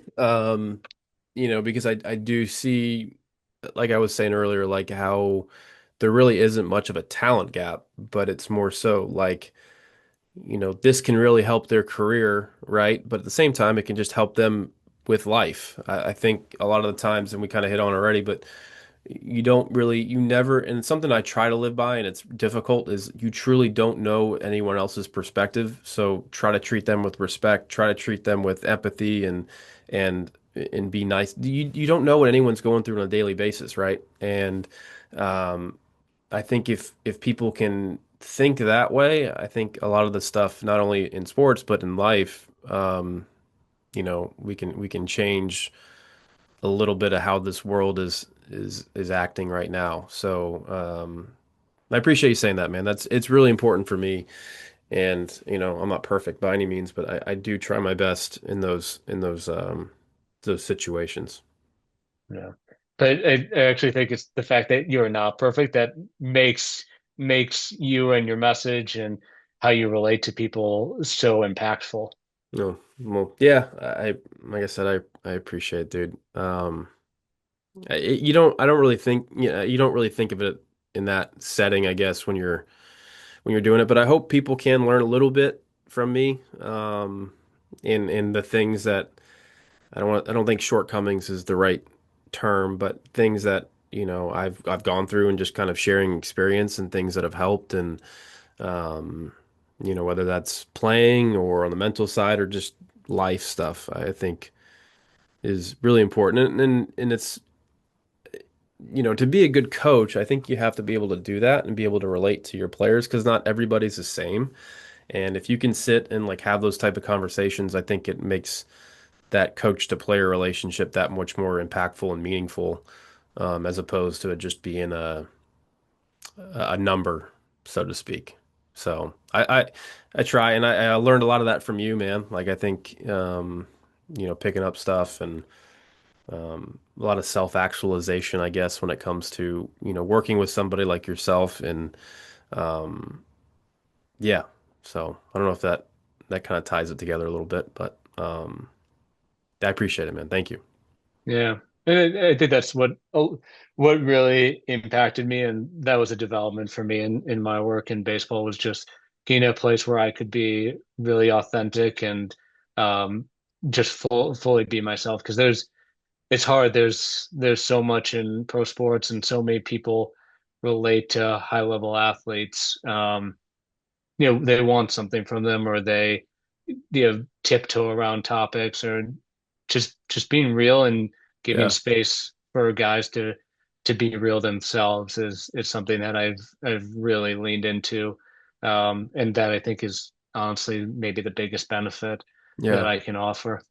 Speaking about like support systems and stuff, um, what are some pieces of advice, I guess, uh, I guess from an MLB level, it's a little bit different because they might not have their parents there or whatever, but like, the family life, being a wife, I can imagine is very difficult, like for the wife of a player as far as like dealing with stuff. Like what would you be able to ever offer advice to a support system? Um, because I do think like you spend a lot of time with your significant other or whoever it may be, in these type of careers, and a lot of those things at home can, impact performance, right? And it's like if somebody's going through like an injury, I don't know if you giving or asking the question in the way of like what advice would you give to a wife, but what are like if it's a parent or if it's some like what kind of how could you help somebody that might be supporting an athlete, if that makes sense? Definitely. I think it's such a challenging position to be the support system Yeah, for an athlete, especially a high level athlete, because you care so much for them. You're invested in their career, and athletes feel a lot. There's so many highs and lows that you're in it with them, right. and and I think when an athlete is struggling and they come to you, the default is like you want to support, you want to rescue them, you want to help, you want to give advice. And I think most of the time when athletes reach out to those closest to them, they're really in their inner circle. They don't necessarily want advice. They just want your love and they want to be heard and they Mm, need to express things externally. I think sometimes that's the hardest space to be in. Even in my work, I have to slow myself down when some and not like try to help and just like you just gotta give them space and listen and be there for them. But I yeah. think that's one of the biggest things is just slowing down, listening, being an unwavering source of love and support, and being able to hang with their tough emotions. Um, if you have a ball player that you're the parent of or the wife of, when they say like, I just don't know, whether I can do it right now, fighting that should be like, you're so great. Like, think about, you know, all the success you've had and just being like, I know this is a really tough time and Yeah, I'm here with you. We're, right. we're going to get through that. And I think it allows them to just say things out loud to know you're in that space with them, that they don't need to put on that front all day. For I think being a parent of a youth athlete, like from everything I see, it's gotten so much more complicated. I have a Sure. great colleague named Sue Schimmel. She wrote a book called Playing the Long Game. Okay. Great resource for parents of elite athletes, just how you can best support them, maybe things to lean into and things to be careful of as you as you navigate this crazy world of Yeah. showcases and travel ball and No, recruiting. it's absolutely insane. Yeah, I try to offer my 2 cents in a lot of these things when it comes to parents, but it's just weird, man. Like I don't know how I feel about I still haven't really figured out my feelings when it comes to, the specialization of the sport and how young that's becoming and the pressure that's being put on these kids and all of the like I hate social media. Just I've always hated social media. I think it's the root of a lot of problems with today's world and comparison and um, all these things. Like I don't know how I feel about it. And I'm not asking you, I don't think, to give me your opinion on it. Do you think that's going to be a detriment in the long run for some of these guys, like when it comes to their overall like just development as a human being? Yeah, I it's Kind of a so loaded hard. question, but Yes, I mean, I think the simple answer is yes. I think that's one of the questions that I ask guys. When we talk about identity and how much they're treating themselves like their sport, is hmm like what actions are you doing that's reinforcing that? Are you going and looking at what people are saying about you on Twitter? Are you looking up the stats of the guy a level right. above you? Are you going back and watching video to see whether you're actually as bad as it feels. And um, it's, I think that reinforcing it, that looking for reassurance that, yeah, how do people think about me? What are people saying about me? But also the disconnection that comes from it. Yeah. Guys coming into the clubhouse and going on their phones rather than being able to say to each other, man, I was brutal tonight. And then their teammate being like, hey, I was brutal last night. We got you. And having that moment of connection and knowing that like you're okay. So I do think there's a lot of really negative side effects, especially for athletes that do come from social media. How real is imposter syndrome?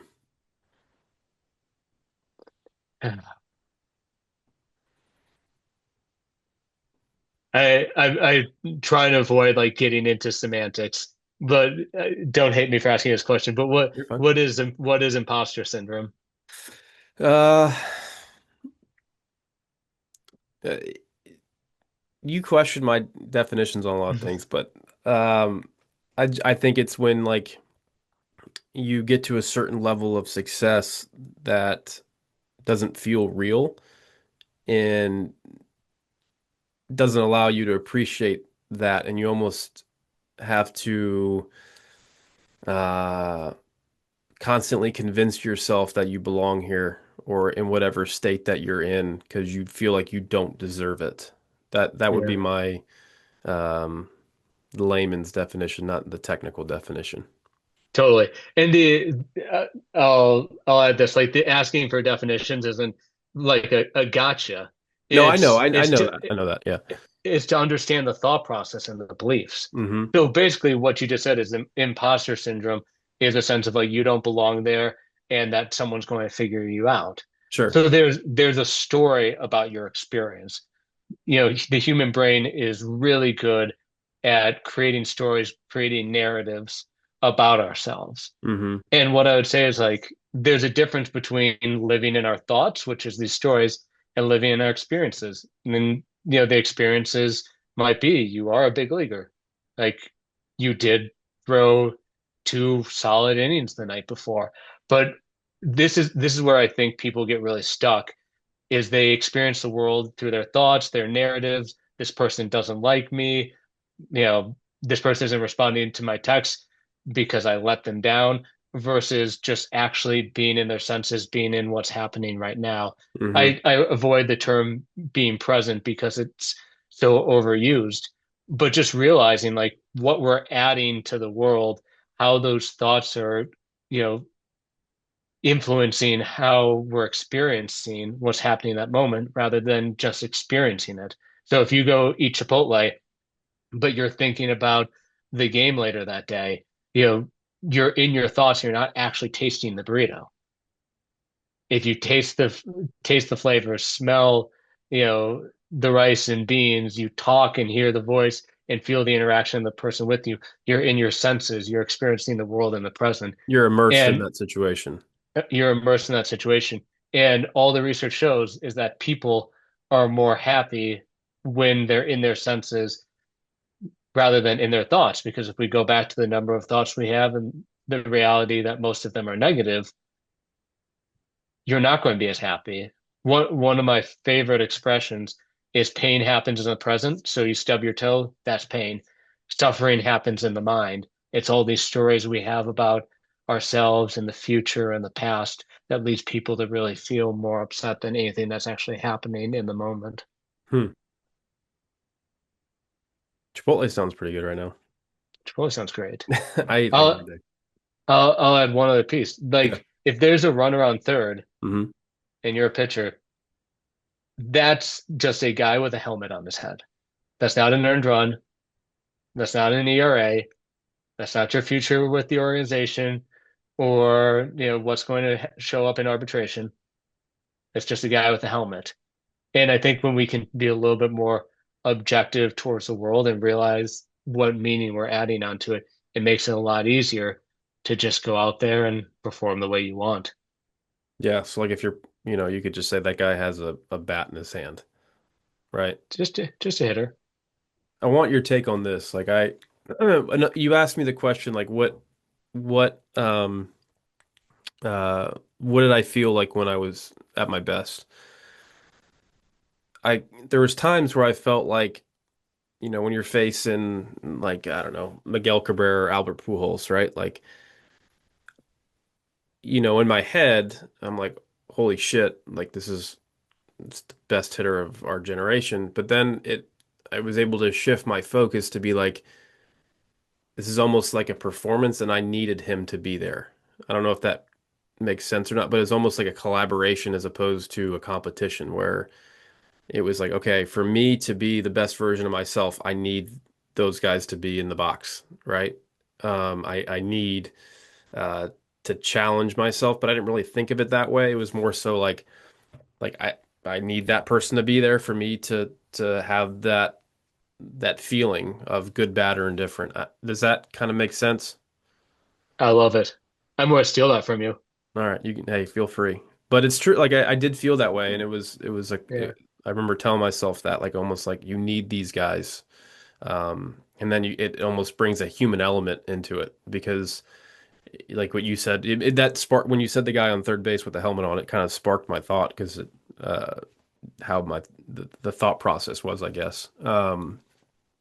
But no, it makes a ton of sense where you're not putting added pressure. Like there would be, and don't get me wrong, there'd be times where I was like, oh my God, I don't want to hit him and end his career. You Right. know what I mean? Like those thoughts creep in too. But if you can have more of the thoughts of like, okay, you need that player in there for you to be who you want to be, and shifting your focus to that, I think helped me a lot.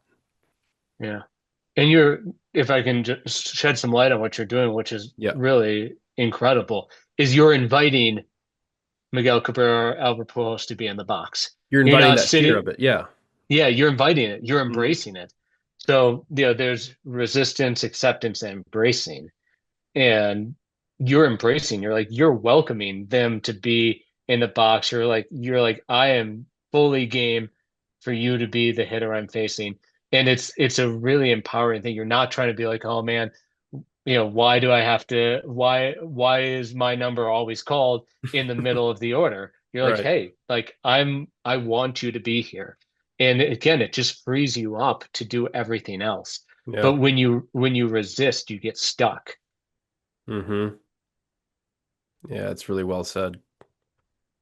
When you resist, you get stuck. I like that. No, it's interesting. When I feel like this has been less of a podcast as more of it has been like talking through a lot of these things, which I truly like. Um, yeah, that's really good. That's really good. Um, I wanted to ask one more question, and it's kind of not, it's not off topic, but kind of um, routines versus superstitions, right? How how do you, because when we're talking about things like, okay, what are some actions that you're taking when you're confident, right? Like, okay, well, I do this, I'm explosive through my throw, I have my intent on my, whatever. How would you define the difference of a routine versus a superstition? Yeah, it's a great question. And I'll kind of start my answer just relating back to what you said. This is the other thing that I love about talking to you right now, or just the work is I get to learn from guys who are just so elite at what they do and across different fields. And it's it's so much fun to like be able to ask whatever question and get the insights and Hmm. you know understand like yeah what is a big leaguer's approach on the mound, what are they thinking, what are the times that they struggle, Sure. what are the routines and superstition that it's such a fun insight. So yeah, I'm having a blast with this as well. I appreciate Yeah, of course. you chatting through it. So I don't label most actions as good or bad. I think about what's the function of it? Is it workable? Is it helping them perform? Hmm. I was man, this is a number of years ago, but this was when the Brewers AAA was in Colorado Springs. And I was having dinner with someone that had a decent amount of service time. And we got to about the end of the meal and he looked like really deep in his thoughts. And I asked him, I was like, what's up? And he goes, so how much of what I do on a daily basis is trying to avoid anxiety and how much of it is actually preparing me to perform tonight? Mm. And I was like, that's an amazing question. Because I think if you look at the preparation that most guys do leading into performance, Hmm. so much of it's about controlling their thoughts or avoiding anxiety rather than truly preparing themselves. Would you say controlling actions too? Or Say that no? again. Like, when you say that, like controlling thoughts, would you say like controlling actions too when it comes to like a superstition as far as like, okay, like is putting my left sock on before my right really preparing me for my outing tonight? Does that make sense? Yes, but that's controlling the function of that is controlling anxiety, Hmm. right? Like it's trying to give some level of certainty, it's trying to have some level of control. There's That's why nothing I don't about like putting flying. your, I don't have control of it. well, you do though, Well, because you control whether you get on the plane or not. it's fair. That's fair.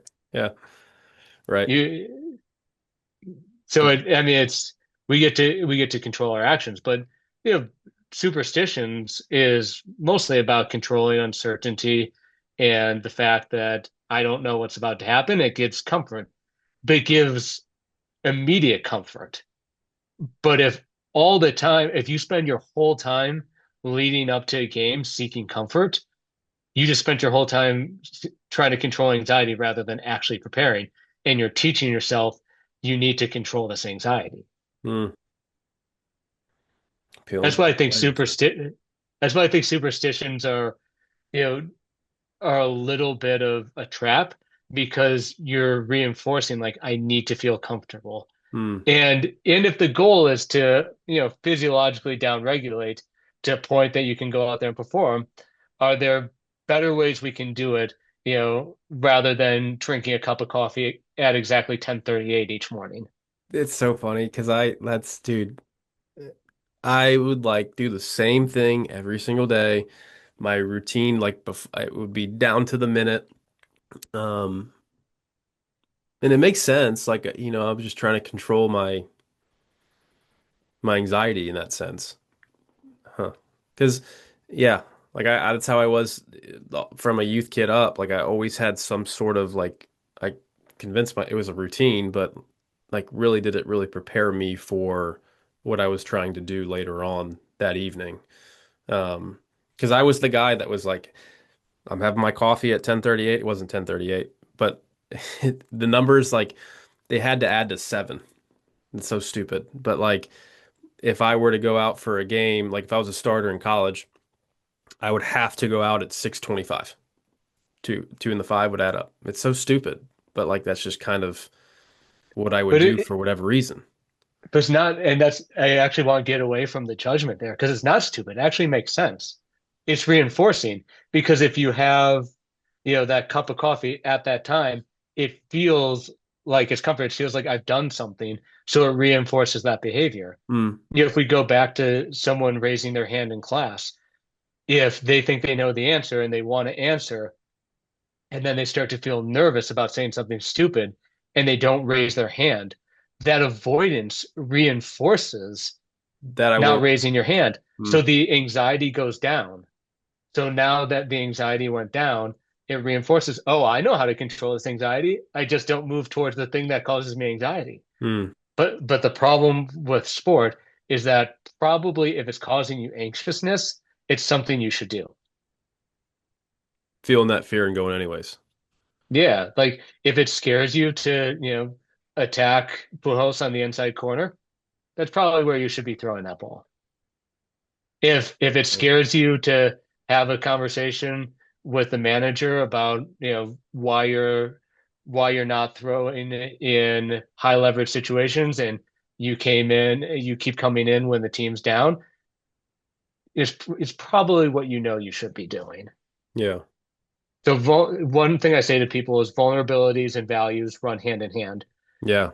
The things that make you scared are the things that are most important to you. That's another thing. Like I felt like, when feeling that fear, it's almost like allowing yourself to be vulnerable in those settings. Um, yeah, that makes a lot of sense. When you're just like allowing yourself to not be like I was saying earlier, like not be a slave to the outcomes. You're just vulnerable. That's all it is. Like, it is, and you're kind of indifferent to whatever happens almost. Yeah. Huh. The one thing that I think you'll appreciate they'll add around like pregame routines is Yeah, that I'll never forget I walked into the clubhouse my first year in Helena. Man, tough place to play minor league ball, sure. but it was Yeah. 12:30 and our starting pitcher is sitting on the training room table, beats on, just intense face, kind of, Hmm. mean mugging and bouncing his head back and forth. And I'm like, I didn't say it to him at the time, but I'm like, dude, what are you doing? And he goes out there, 7 o'clock game, you know, just rolls through the first 2 innings, gets out there for the third inning, and just gets annihilated. Yeah. And the talk I had with him the next day, I was like, what, tell me a little bit about your preparation. And he's like, I was just locking it in. I was like, you were locking it in 6.5 hours before the game? I think that Yeah. there's this perception of what it takes to mentally prepare for a game. Mm. And some people are air fryers and they can get hot real quick, and some people are convection ovens and need longer Little to preheat. warm up. Hmm. Yeah, to heat up. And I Well, think that's the awareness. It's how like, would you help coach somebody to figure that out? Because it's a great. I'm glad you brought that up because you do see so many people that have very different mechanisms of how they lock in, like you're saying. How do you know who you are? How do you know if you're the convection oven, or how do you know if you're the air fryer? Like what are some ways to figure that out and have that self-awareness? Because that's something I went through, right? Where it's, going from a starter to a reliever, it's two different ways. Like I hated I like starting. I like the routine aspect of it, but I didn't love the idea of like I had to think about my outing all day long, right? yeah, And it's almost like that constant state of just continuously thinking about what's to come as opposed to reliever. And this is bad. I don't want to say it's bad because you might tell me it's not, but I would almost convince myself like, okay, I'm not going to throw today. And not in a way of like, not that I didn't care, but it allowed me to go through my day and not be a slave to the performance later that night, if that makes sense. Like I could just, I guess that's my way of saying that I was more of an air fryer where I would just, once the phone rang and it was my name, that was my time to lock in, and I didn't have to like overanalyze every little detail about the day, if that makes sense. So, long-winded way of saying, like, how do you figure out who you are in that sense? Yeah. I love, I mean, I'm even learning things about you that I didn't know you were doing that actually have like are very aligned with things that I encourage guys to do. Like I actually love the assume you aren't playing, you Hmm. aren't pitching. I had a guy who was kind of in and out of the lineup, and that hope that he would be in the lineup every day and getting let down after not seeing he was in there was like too much. So Hmm. we just said like, let's just assume you're not going to get in. I mean, he still prepared himself. He was still ready, Yeah, for sure. I but want to make that clearly. but I still prepared myself like I was going to, but it's just that mental, like, okay, I'm gonna assume I'm not, and I'm gonna go about my business and prepare the way I yeah, need to. yeah, it frees you up Right. instead of sitting there wondering whether that phone's going to ring. So I actually love it as long as you're preparing yourself, and there's no doubt in my mind that you were putting yourself in the position. But it's a great kind of hack into going about your business in a way that's not contingent on being in there. But Hmm. I think for to your question, guys who are a little bit more anxious are probably air fryers. If you Yeah. need more time to get yourself into the game and amped up, you probably need to turn it on earlier. But more high anxious guys, like you're having an activation of the sympathetic nervous system, like or in a lot of cases also, a down regulation, a turning off of the parasympathetic nervous system. Mm.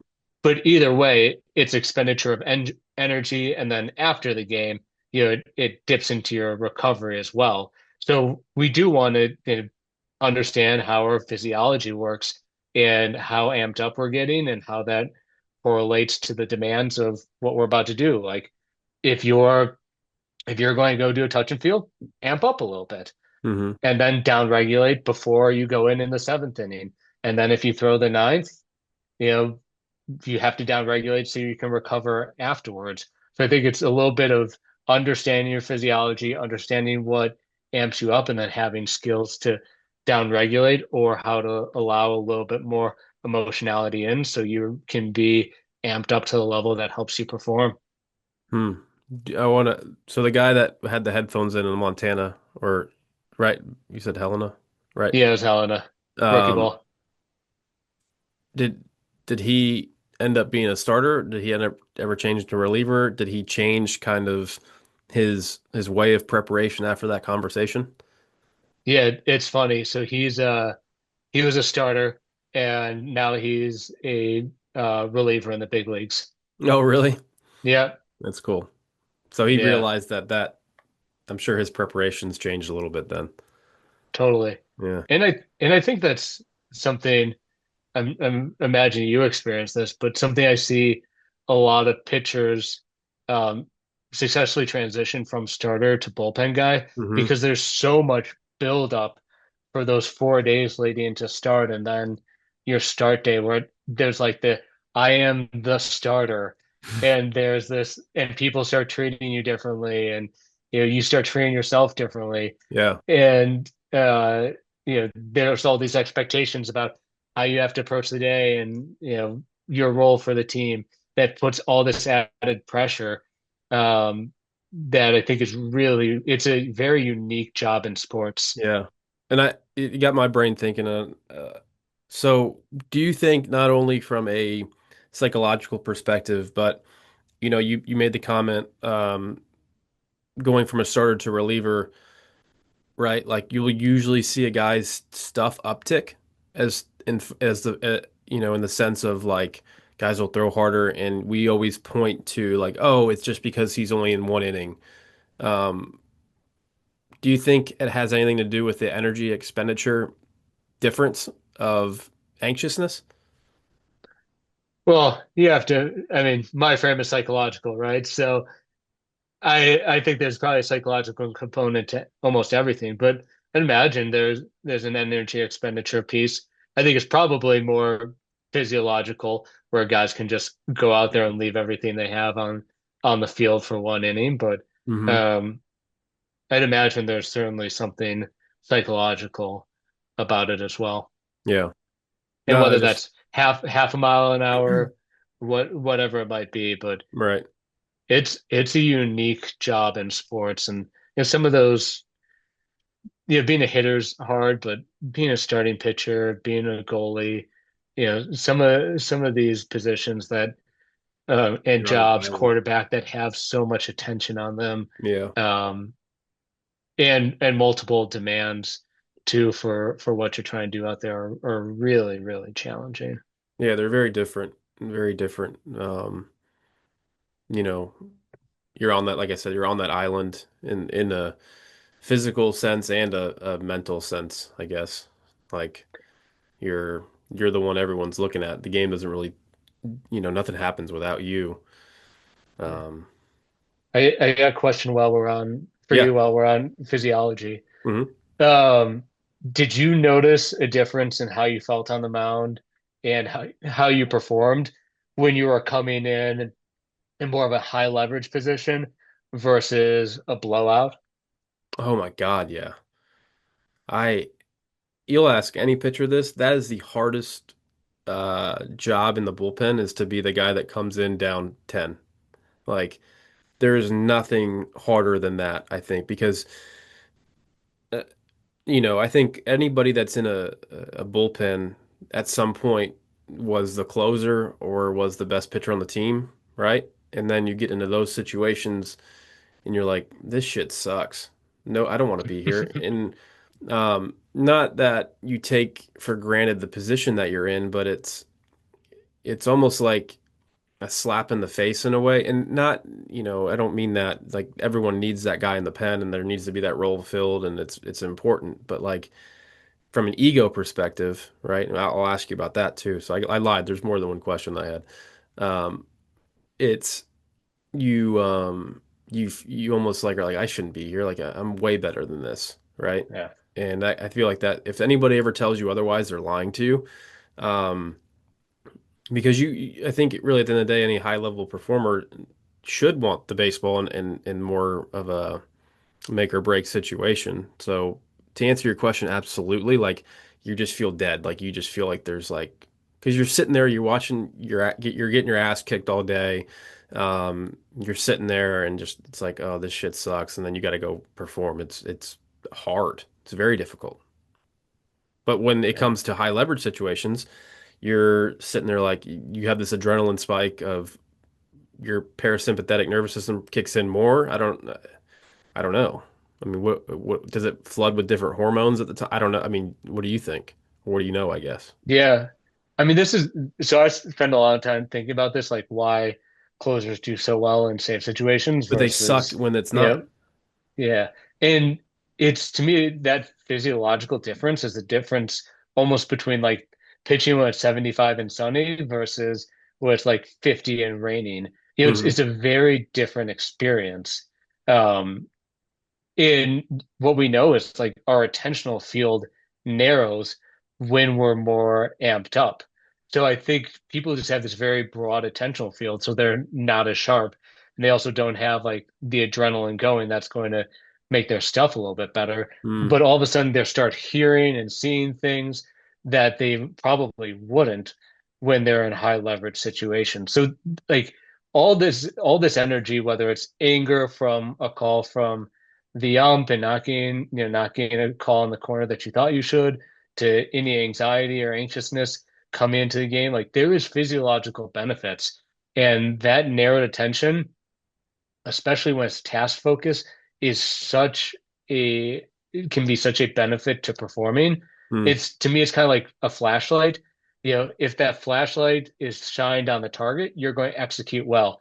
If it's shined in your face, you're blinding yourself. And to me, that's being caught in your thoughts and feelings and mechanics, Yeah. or something that doesn't matter, like, you know, the home run you gave up last inning. So I guess directing your attention, don't shine the flashlight in your face, especially when you're amped up is probably where some of those micro chokings come from. You just pay attention to things that don't really matter and aren't Yeah. helpful. Yeah. I'm glad you brought that up because I I think that's very real and it's almost like a microcosm for athletic performance in a way of like, and how the ego plays into how you go about the performance itself.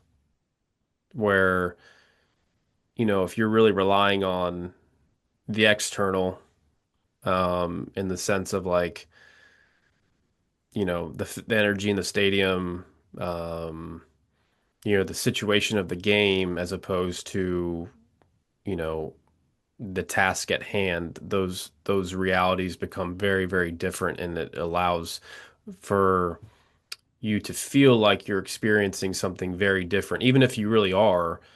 Like at the end of the day, it's focus on the things that matter in front of you as opposed to like, oh, we're getting our ass kicked and we're losing by 15. Why am I in this game? Right. Yeah. Definitely.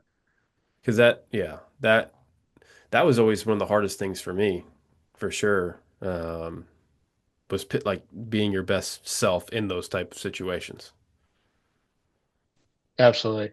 Yeah. Right. And there's the stories you have about the situation which you mentioned, and then there's just the natural physiological difference. But that's what always cracks me up when people would uh get called up to the big leagues, and just to hear your thoughts on this, but they would say, oh, it's the same game. It's not. It's No. There's 30,000 more people. Yeah. There's a circus going on before the game. um you know the media attention, how people relate to you is completely different. When you get called up, you're going to have 500 text messages. Like, Yeah. the travel is different. I mean, it's, yes, what you need to do to execute is the same, but how your body is going to react, how your mind is going to react, the environment in which you're pitching is completely different. So this idea of saying, oh, it's all the same. I think guys get on a big league mound and they're like, I was told this is the same, but this is definitely not the same. That's just your And way of then, convincing yourself, right? Or right, trying to at least. right. But it's not the same, and that's okay. Hmm. And I think that's the permission I would give guys is like, it's not the same, and we don't need to make believe. We can be in reality, and you can still pitch the way you want. But yeah, I'd love to hear about your thoughts on that. Um, I don't know. I think, you try to tell yourself it's the same, like I was saying, like you try to convince yourself, but then you quickly realize it's not. I saw there's a quote, I can't remember who said it, but it was a big ESPN story of like, I think the title was like "Don't Look Up" or something, and it's basically like when you're on the mound, don't look up because then you realize there's like two extra more stories of stands and people. Um, yeah, I don't know, man. I To answer it, it is extremely different. Um, you're around, the best players in the world, people like from a younger player coming up, like you're around guys that you watched on TV. The food's different, the travel's different. There's a lot more media. Um, the fan experience is very different. All of it is really. I mean, it's a completely different game in that sense. And the players are a lot better. Like that's Mhm. just the reality of it. Like the 9-hole hitter, the guy on the bench was probably hitting 3-hole in AAA at one point. Like Yeah. it's just, always my dad was great in the like in how I was brought up with baseball. He was always like, yeah, it's just, when you go up to college, like that 3-hole hitter is going to be the 8-hole. And it just kind of put into perspective, like you always have to be in that 1% for you to kind of get to where you want to go. Um, but yeah, it's a hard question to ask or answer, I guess, because it's all different. Yeah. And to me, just like the make believe is just doesn't work. Like, No, I wouldn't want to. My fear for guys is that they're on the field and trying to convince themselves that reality is not happening. That's To me, that's the not a very good simulation, Blake, recipe for a performance. the simulation. Yeah. I The would much rather have someone like you and your mindset out there who says like, this is different and I'm going to embrace what's different about this. I Hmm. have room for what's different rather than, I have to act like this isn't different Hmm. and to Yeah, convince myself. that's really true. Um, yeah, I think that's really all I had for today, man. I mean, I think we kind of went down uh a lot more that I planned on, but I'm happy we did. This was awesome for me, and I got to talk with somebody that I truly um feel strongly about positively in yourself. And, I, always valued our time together and I value our relationship to this day. And um, I learned a lot from that year where I, had so many different challenges from a physical and mental standpoint and, just life stuff and things. And you were somebody that was really a big part of my life and will continue to be. So I'm very grateful for our relationship, man. And I think you, I know you're helping a lot of people, and I think the world's better for that. So I appreciate what you do, man. I think it's extremely undervalued. I think so many players can seek, not that you're getting help, but seek a way to you know, it has a stigma of it's you're soft if you go talk to somebody or it's this or it's that. But in reality, like you're trying to better yourself. You're trying to better your performance. You're trying to um, help teams win by working with somebody like you. So I really hope a lot of people can watch this and benefit from some of the conversation that we had today. I know I did, but with that. I'll let you kind of plug anything that you have going on. Have you written a book yet? I haven't. I'm waiting for So that to drop at some point. someday, for now, I'll just keep recommending great ones that other people can write. Fair, fair. Yeah. But what do you got going on, man? Well, I'll just kind of reflect also on being able to do this together, Bobby, and it's so meaningful to. I mean, I've kind of forgot that the podcast was going on. It just felt like you and I chatting again, and Hmm. um, it always just brings back great of our time together. Some really tough ones as well, and just Sure. how meaningful it is to be invited into the lives of really special people, and you being really high amongst them of just an incredible human being, a great ball player, and I really take the trust you've put in me seriously and the investment you've had in our relationship. So likewise, Well, this was thanks, man. awesome. No, this is probably one of my favorite parts I do about, what I do today is talking to people like yourself and um trying to help others. I think really that's the main thing, right? Like obviously it's fantastic that me and you can do this. And like you said, it didn't really feel like we were doing a podcast. It just felt like we were having a conversation. But if somebody can take one piece of this conversation and implement it into their daily life, that's going to help them. I think that's a win. So, um, Yeah, yeah, man. 100%.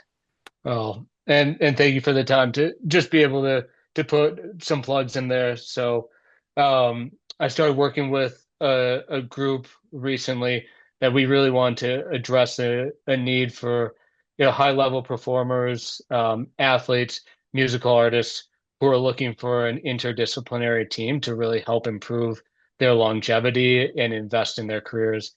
So they have me from a sports psychologist perspective. Physical therapist, nutritionist, and strength and conditioning coach. Hmm. All of us worked in MLB and really trying to give guys that team helping them accomplish their goals from a health perspective and really a holistic approach that's very hands-on and looking out for each part of their day to help them advance their careers. That's awesome. That's awesome. Need more people like yourself. And I know you said you're working with T Lau, so tell Yeah, her T-Low. I say hello and maybe Teresa can get on here and we can do this at some point. She's awesome, man. So that's great. I'm happy for you and those guys. And if there's anything I can do to help, man, we're here. Don't know really what we could do, but would love to work together in some capacity to help some people out. So that's great. Definitely. So if folks are trying to find us, um, it's Evolve Performance Agency. I'm like you, Bobby. I'm completely off the social media, but we Hate got it. someone running that Instagram account, so Yep. they can find it there. I don't have any social media presence, but if anyone's trying to find me for individual work, they can just email me directly. It's my email is bpindyke5 at Gmail. I'm going to resist the social media game as long as I can. Fair enough. I don't blame you there. But yeah, definitely, man. I would love to help you out in that sense. And, I think people know our relationship now after listening to this and know that you're somebody that I fully trust and would recommend anybody that is wanting to work with somebody to work with you. So no brainer there, brother. No brainer. But um, that's all I got. You got anything else? No, I'll just I think I'll leave on what you used to always say to me. It is what it is. It is what it is. All right. That's High Octane Podcast. Thanks, guys. Appreciate the listen. Blake, you're the man. Appreciate it, brother. Thanks so much, Bobby.